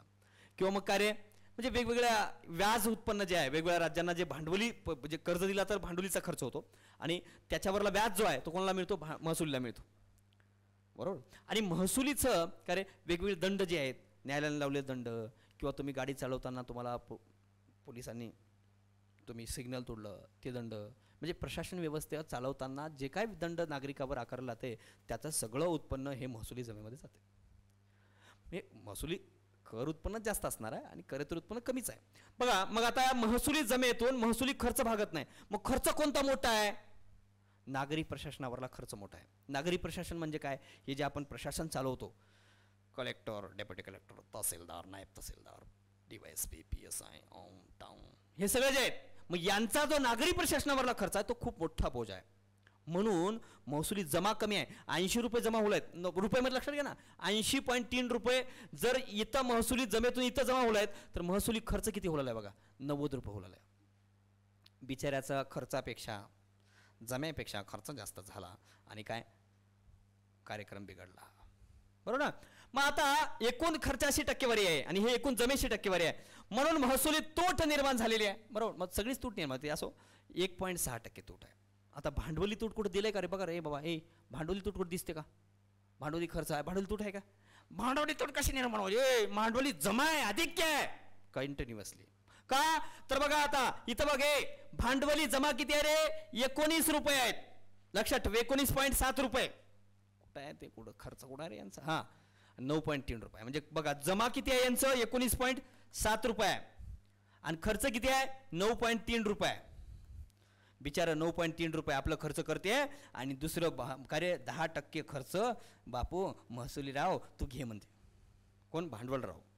कळलं काय, म्हणजे महसुली खर्च जो आहे तो भांडवली जमेतून भागवला जातो, कारण भांडवली खर्च हा भांडवली जमेतून भागतो, भागून उरलेले पैसे महसुली खर्चासाठी वापरले जातात. कळलं का. आणि अजून वरून लोक काय काय मागतात, काय नाही बरोबर. असो काय आपलं करायचं नाही, आपण काय राजकारणात पडणार नाही.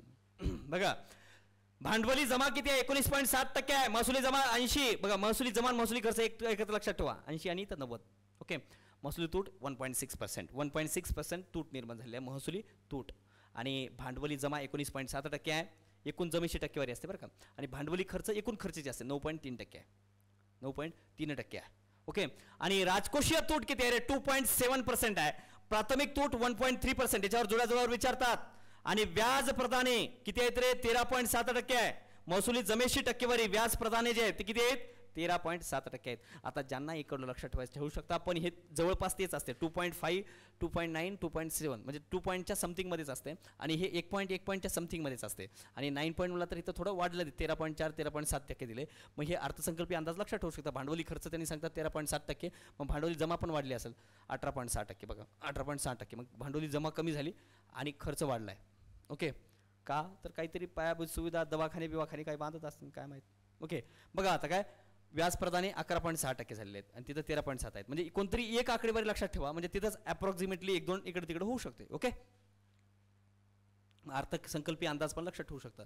महसुली खर्च 86.3% तर महसुली जमा 81.4% आहे. ओके, जास्तच असणार, त्या 81 पेक्षा जास्त असणार. ओके, इथं बघा महसुली तूट 1.6, 1%, 0.7%. 1.6 आहे महसुली तूट, तर प्राथमिक तूट 1.3 आहे, फक्त 0.3चा फरक आहे.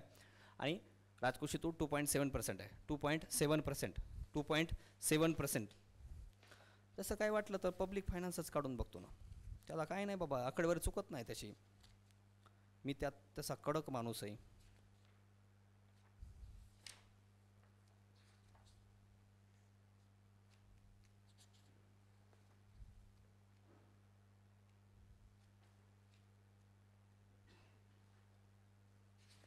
बघू, तसं काय नाही. बघा महसुली जमा किती आहे रे, 80.3% आहे. आता त्यानंतर 21-22 साठी 79 किती आहे रे, 79.8% आहे, बरोबर ना. नंतर मग 81.4% झालेली आहे. महसुली खर्च एकूण खर्चाची टक्केवारी म्हणला तर 90.7% आहे. ज्याला बघायचा आहे हा चार्ट तर बघू शकता, इकॉनॉमिक सर्वे याच्यामधला पेज नंबर 75, 75. लोकवित्त हा टॉपिक आहे, दिसतंय दिसेल बघा.